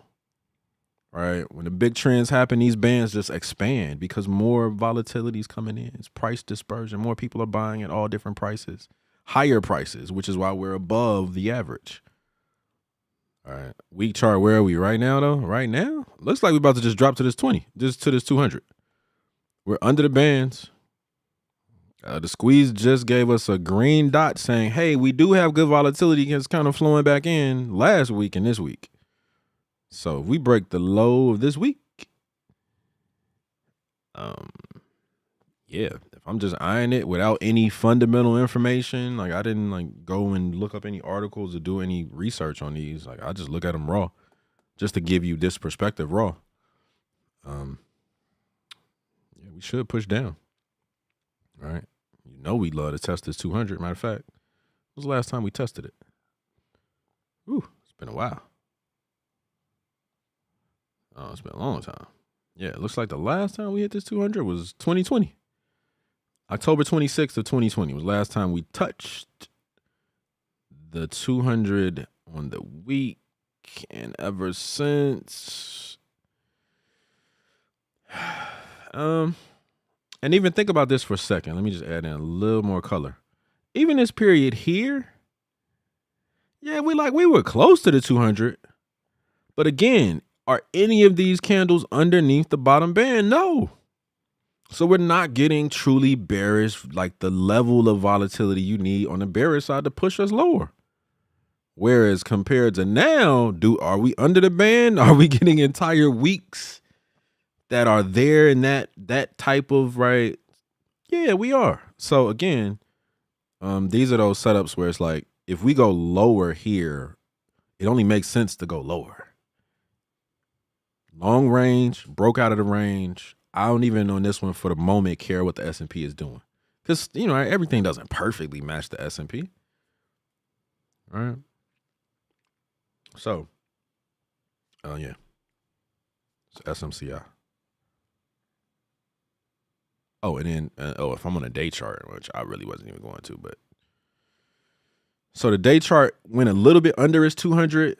It could push up the 20s right there at the 200. So if we do push up to like 700, 670 area, just be patient. See how we adapt to this 200. Because we'll either push up, hit this 200 and get through it, or we'll push up, hit it, test it, and then still end up going back lower. And then we're just going back down to the weekly 200. And again, even if I didn't have the 200 on here, right there, exactly where the 200 is what? Is the 20. All right. So if we shoot up, that's normal. Happens all the time. Doesn't mean this stock still can't come right back down. It can.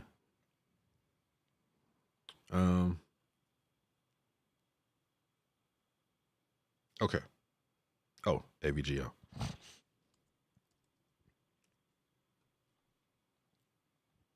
AVGO quarterly. Go a little faster. It's pretty beautiful. This is nice. This is what you want to see. These are the stocks I love. They're doing exactly what Noble wants. Right, the volatility is there, strong. I'm getting nothing but blue candles and a sea of blue bars on my TTM squeeze, which is telling me something about volatility. Right. If I go to the week chart, so we kind of did what Apple did, right? We right here back 715 last month peaked inside of the Bollinger Bands. Right, jumped down to the bottom, pushed through the 20, but we actually gapped down here and then pushed up. All right, so again, that what do you call it? That what happened in Japan just kind of dropped everything. A lot of pretty much everything gapped down. So we fill that gap. Right, we fill all those prices that we just jumped over now. Fill that gap. And we're back inside the bands. Which, think about it. Who was that? Was that Crystal? No, let me see. Who was that I was talking to? Wait, let me find. Oh, no, wait. Hold on. Let me find this real quick. Who was that I was talking to? Oh, Shanika. Shanika said when I said you should be able to quickly tell, she said she wanted to master that. Shanika, those of you guys listening, what I'm saying is as soon as you can see that price is inside the bands, this isn't where the strongest volatility occurs ever. So anytime I see anything inside of these 1.0 standard deviation bands, all right, it's like, yeah, I'm still leaning into direction. I'm still analyzing all the stuff I'm analyzing, but I know this is not go time to make money. Like right now in this moment is where that strongest volatility is.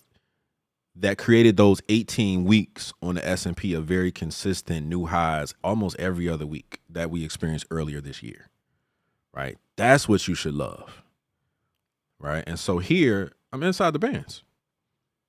I'm not above, so I'm not like strong volatility bullish. Nope. I'm not under the band, so I'm not fundamentally really weak, bearish, fading, going lower like SMCI we just looked at. All right, we're inside. All right, back inside, Broadcom. But that bounce off the bottom band, right?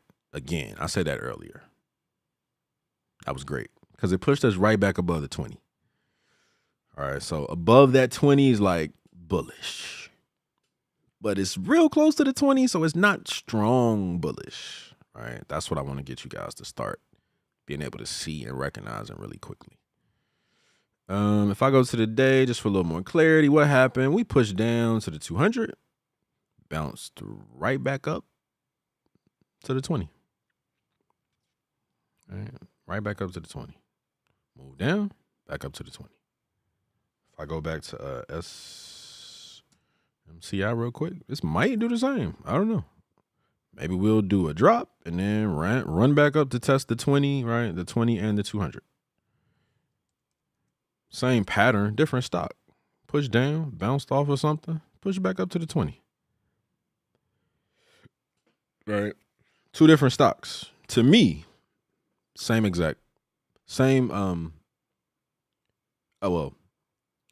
pattern made, right? If the other one pops back up. To me, it's the exact same thing happening. Right? Exact same thing happening. Let me see. Let's look at Abbott Laboratories. I'm going to go to the quarterly chart first. Quarterly chart first was doing really, really amazing. This was higher highs from April, second quarter of 2017. Did not peel back inside the bands until April of 2022. That is 5 years. 5 years from above the band to back inside the band. 5 years. Now this was COVID in 2022. Bounced off to 20, push back up. Right? Makes sense. Abbott Labs, though, you already know. These are stocks I'm like, because what is this? What is this range? Why are we not going anywhere? Now, the good thing about ranges is that we have to have a breakout. We have to come out of them at some point. I can already tell you what's going to happen. It's already starting. These Bollinger Bands are going to get tight because nobody's buying. Volatility's tight. It's compressed. It's like a squeeze. And then, right, what happens when you squeeze? Eventually, something blows up. It explodes to the upside or downside. So we got to move, right? But when you're, especially as an investor, when you're in stuff that looks like this as an investor, now you just got to wait a long time. I won't say a long time, but you have to be patient and prepared for that wait, right? And I mean, percentage-wise, I don't know what these bottoms are. So this 20 down here was what? From that to the high, okay, that was 30%. From the 20, the average to that top band was 30%. So there's money in there. Yes, yeah, there's money in there for sure. But we're also kind of capped right now. We're just it kind of limits what you really should be expecting. And then the squeeze is giving you those red dots, which also is just another confirmation of what you're visually seeing. Right. These bands are getting tight.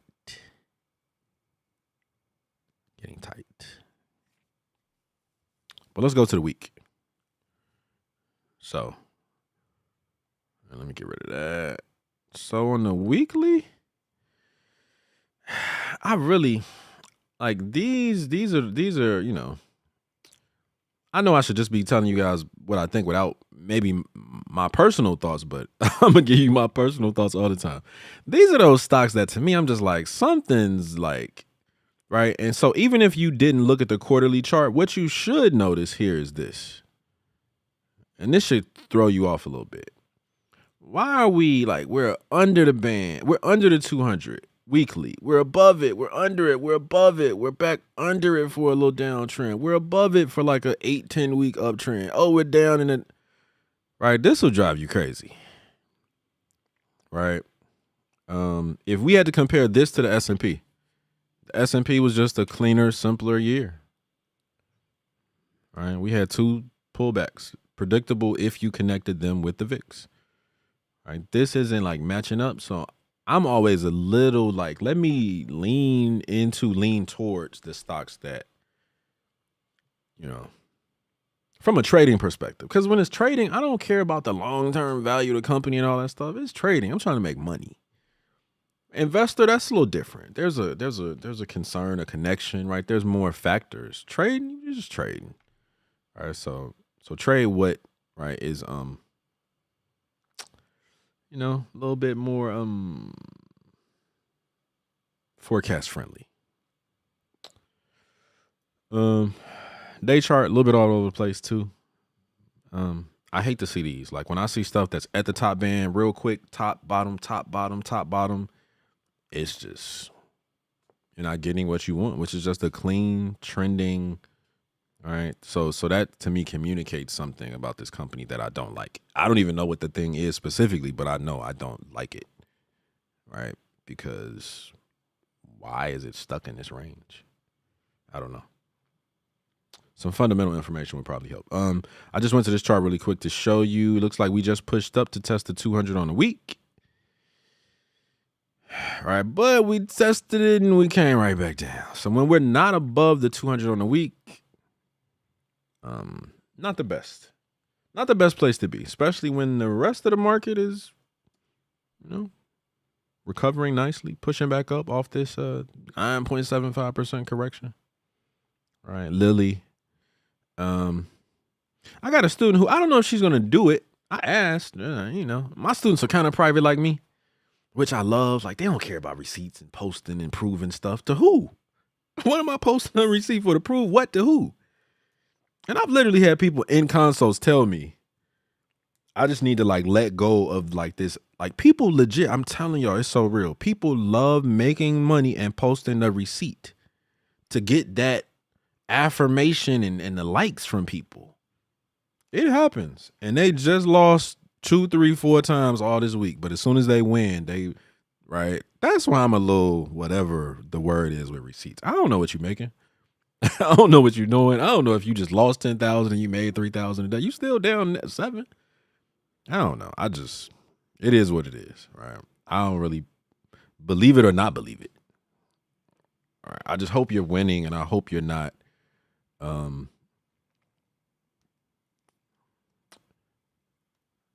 You know what I'm saying. Y'all know what I'm saying. Plus, that's the best way to scam. Let's be real. Just post some receipts. Somebody's gonna ask you, can you teach them how to do what you're doing? Might not even be real, right? So just, again, be careful. But the point I was making is I have a student. She trades Lily's earnings often. She wrote me recently. This one was really good. The last time she traded Eli Lilly, she made $48,000 on it. She told me. She sent me the receipt too. I didn't need it because I trust her, but she sent it to me. And then I'm trying to get. I want to see if she'll do like a little fun 15-20 minute interview with me as her coach, because she loves Lily. She knows the company, knows it well.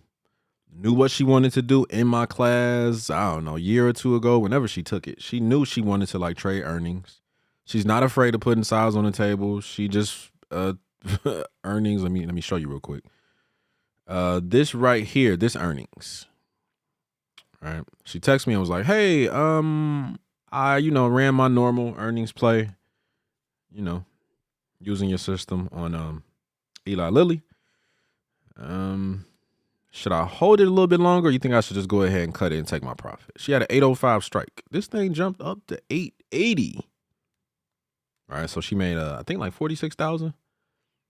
And the crazy part is, if she would have held it one more day, that would have been like an extra 25,000. I think she told me, which is nice for some of y'all. Those are mind blowing numbers, right? And so what I would like to do is take her and say, walk me through this trade. Let's walk through every piece of what you looked at. Why Lily? Why this strike price? Let's look at, and then I want to show you guys what she could have done to make even more money, right?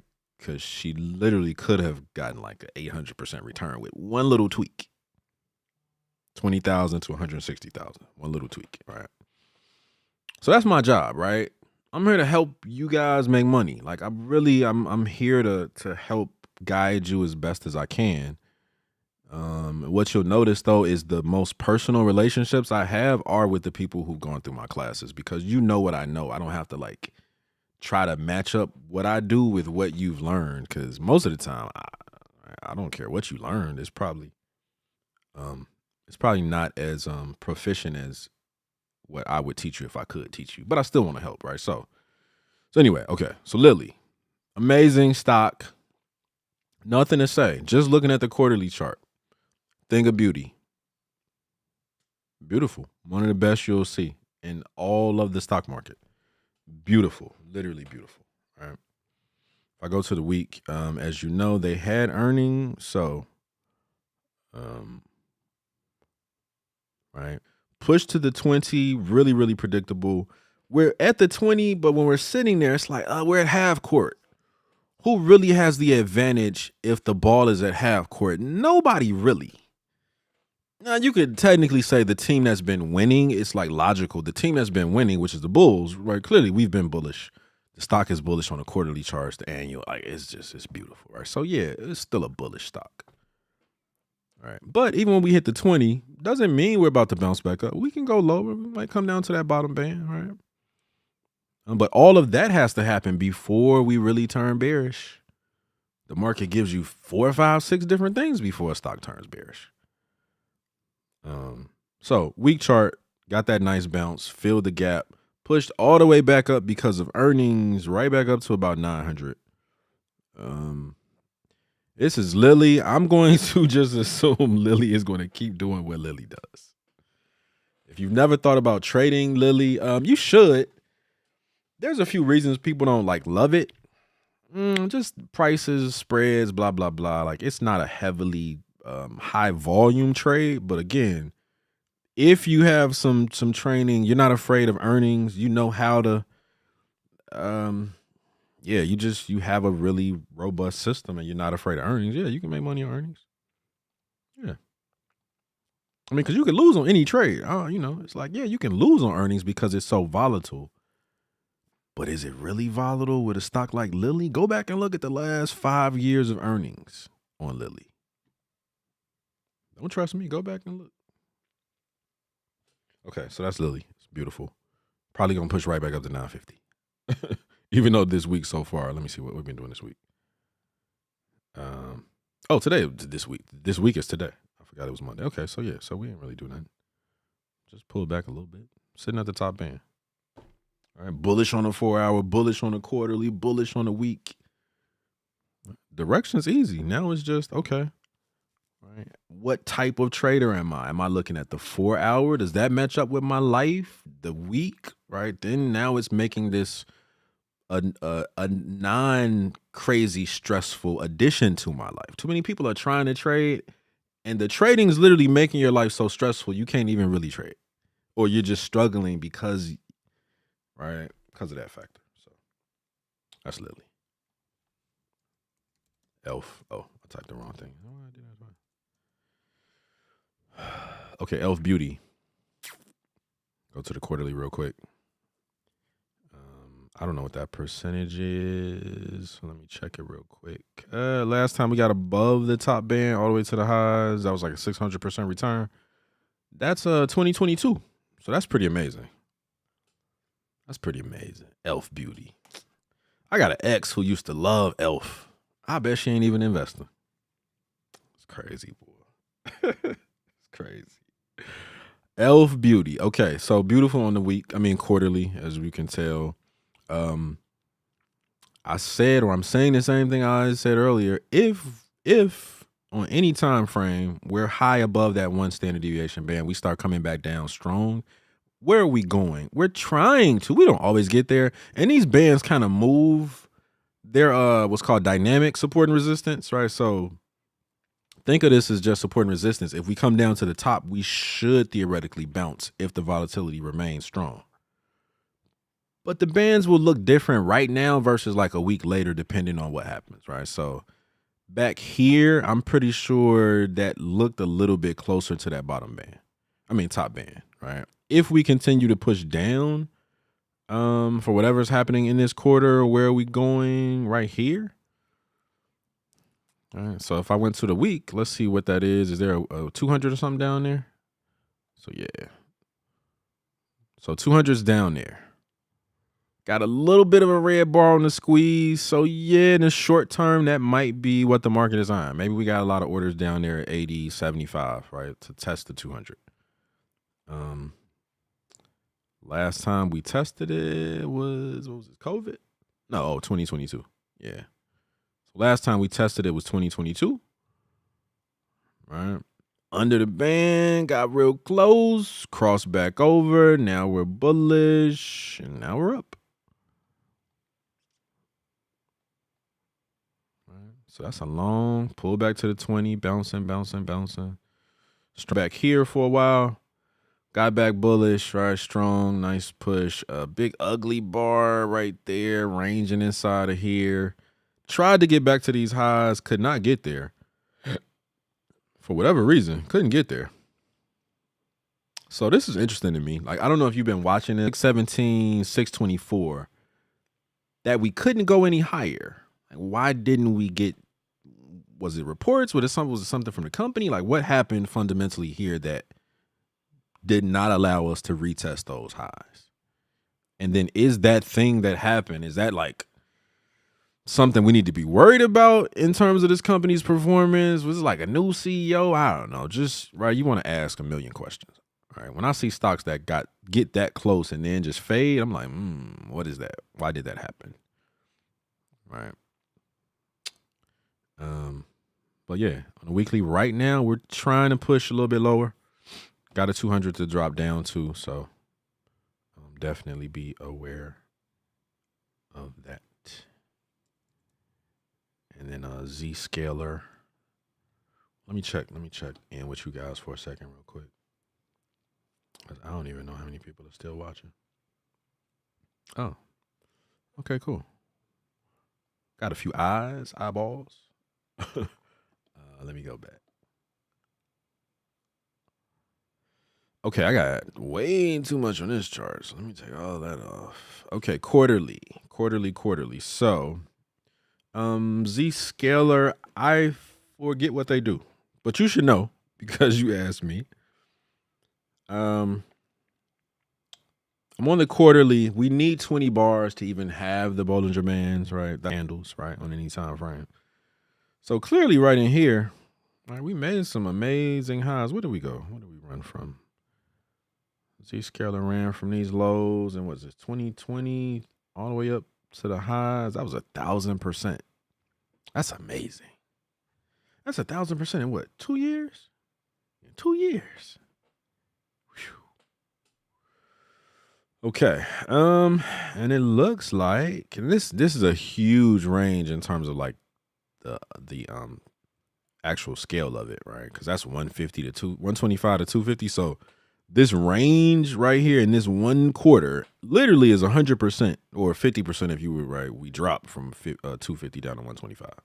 But if you were, let's say you're investing in it, you buy a little bit every month, right? Yeah, even though we're in a range, just the last few years, right? You definitely have made some money because at some point, 1, 2, 3, these 3 months almost doubled your money when we got back to the highs of that bar. But notice how we went exactly to the high of that quarterly bar. Could not break it.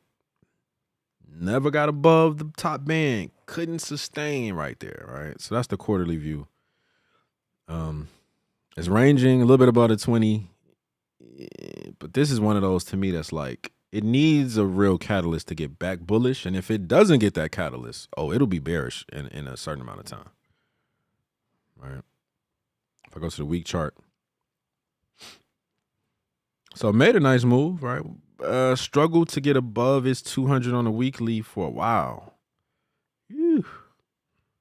That's from 6.5, finally got above 11.5, right? So that's 5 months of just trying to go higher, bounce off the 20, trying to go higher, bounce off the 20, trying to go higher, bounce off the 20, trying to go higher.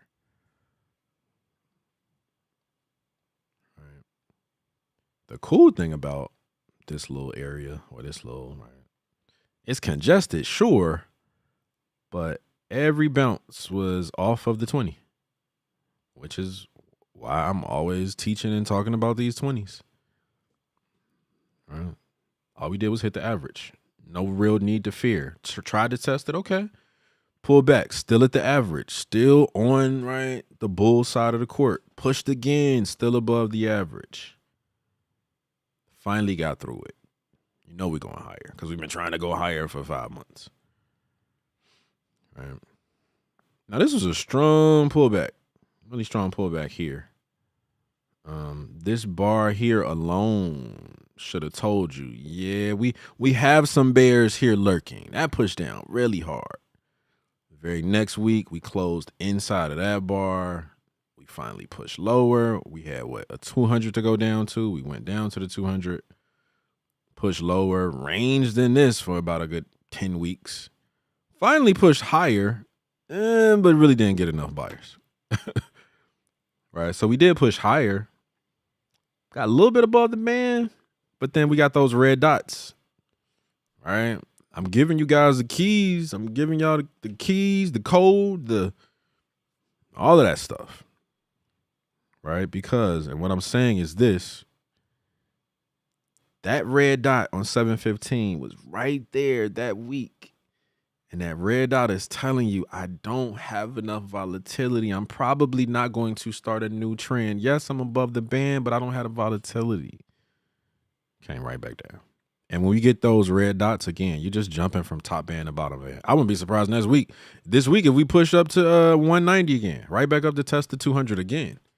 And then the next week come right back down. Like, until we get volatility, we're not going to trend. Just going to chop around. This is how people lose terribly with options specifically, right? Because with options, if the price doesn't go anywhere enough every day, like theta is just, you're losing money every single day. Even if you have contracts for like 6 months. When we're doing this, not really going anywhere, there is no trend. It's tough. It's tough. And then you get so beat up from the time, right? So I'm kind of always like, let me find and try my best to always trade what I know has the volatility. Because if I don't do that for myself, I'm just making this harder than it needs to be. All right. That's why I say volatility 50 times during these trainings. So I think that's it. I think we covered everything. Let me check one more thing real quick. Here. Yep. Yeah, I got all of that. Okay. So let's do this. Join me Thursday. I'll cover something new. We'll touch some new stocks. If you're in insider trading, I'll post around. I'll probably do it earlier because I know I only did it like at 6 o'clock.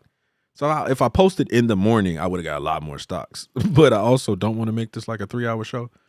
So thanks for joining. What I promised, because I didn't get the one final thing I needed, I will definitely 100% let you guys know on Thursday about the 2 new classes coming up. I do these really, really dope 4-week intensives. It's class live with me, Tuesday and Thursday. Tuesday live with me. Wednesday, I give you some digital content, a quiz, something to work through based on what I taught Tuesday. Thursday, new concepts. We're going to keep pushing through. Friday, you get some homework. You get something else to do. Saturday morning, you do a live, what I call office hours. Any questions you have for the week, that's your time to ask. You studying on Sunday. You studying some more on Monday. Tuesday, we get right back at it. So since 2020, I've kind of like carved this out as my way of really getting you the type of in-depth knowledge that you need. And it's hard and fast. But I think it's been working out really, really well, because if you can give me a month, if you can talk to your husband, wife, whoever, right? If you can commit to 1 month of being serious about the market, I can teach you a recipe for how to always get the trend right. I don't say always. Right on any asset on any time frame with very precise entries. It's a system. So, and I say it's a system, but y'all haven't really seen systems, honestly. So many people out here are trading that don't have systems. That's why they always show you these picture perfect trades. And it's like, well, wait a minute. Okay, I see that's easy and nice, but what about that one? What about back there where the thing you said to do didn't work and they just skip over that stuff? It's a system, right? So yeah, my system takes losses. Yes, but if I'm honest with you, most of my losses are from trying to outthink the system that I created to answer and give me the solution to a problem that really isn't new, but I'm thinking through it new again, right? So adhering to some principles and specifics with any system is part of the game. With a discretionary trading system, right? You should be asking yourself, if this happens, then I will do that. That's it. All right. That's how you stay patient. That's how you can see the trade like being created, shaping before it even happens. Before it happens. We gotta be inside these bands, above or below. I don't care what it is. Above, below, or inside the bands. Right? And every uptrend, every downtrend manifests itself the same way. Volatility looks the same on everything. It's just right. There's a lot that goes into it. So there's a lot of information in those in that 1 month. It's a lot. But it's either a 1 month intensive or we're gonna stretch it out for 6 months, and then the kids and you're gonna get sick and all these different things are gonna happen. So I love these intensives. I really do. It's a little bit I haven't perfectly nailed the price. It's a little bit, it's premium. It's like the best system you'll ever find. I mean that. I really do. You won't find anything remotely close to this. And I know all the names in the space and blah, blah, blah. Nobody's teaching anything on this level because it's grounded in statistics. So yeah, it's premium, which just means a little bit over 5,000. All right, I don't have a set number yet. I think I know where I want to fall, but I'll do options September, early September. Like maybe now I got to go to the second week of September, which is right where I'm not giving you a specific date, but September is going to be options. October will be futures. And I make that look because I'm like, I think last year I think I always do futures second. But I feel like I got more options people curious right now. But whatever. Either way. So again, I'll give you guys some clear details. I'll give you a way to like get the information. I'll have like a little webinar, sort of thing that goes deeper probably into people who are legitimately took this 1 month of their life, trusted me, and it's fundamentally changed their ability to make money for the rest of their life. And there's some people who are still trading on paper.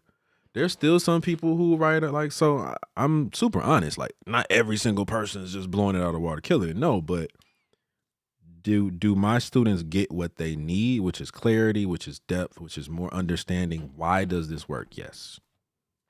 And I'm super proud of my work because it took a long time to get here. So keep watching, subscribe, share, like, so the algorithm can do what it can do. I'll see you guys Thursday. I'm about to go eat. I'm starving and I'm thirsty. Thanks for watching. Share this video with somebody that you know and that you love, and come back. I'm going to keep teaching you, keep building you up, keep adding more complexity. Some stuff we're going to keep simple. Man, I got to take y'all into some more advanced stuff over like the next year. So we just getting started. Thanks for watching. Peace.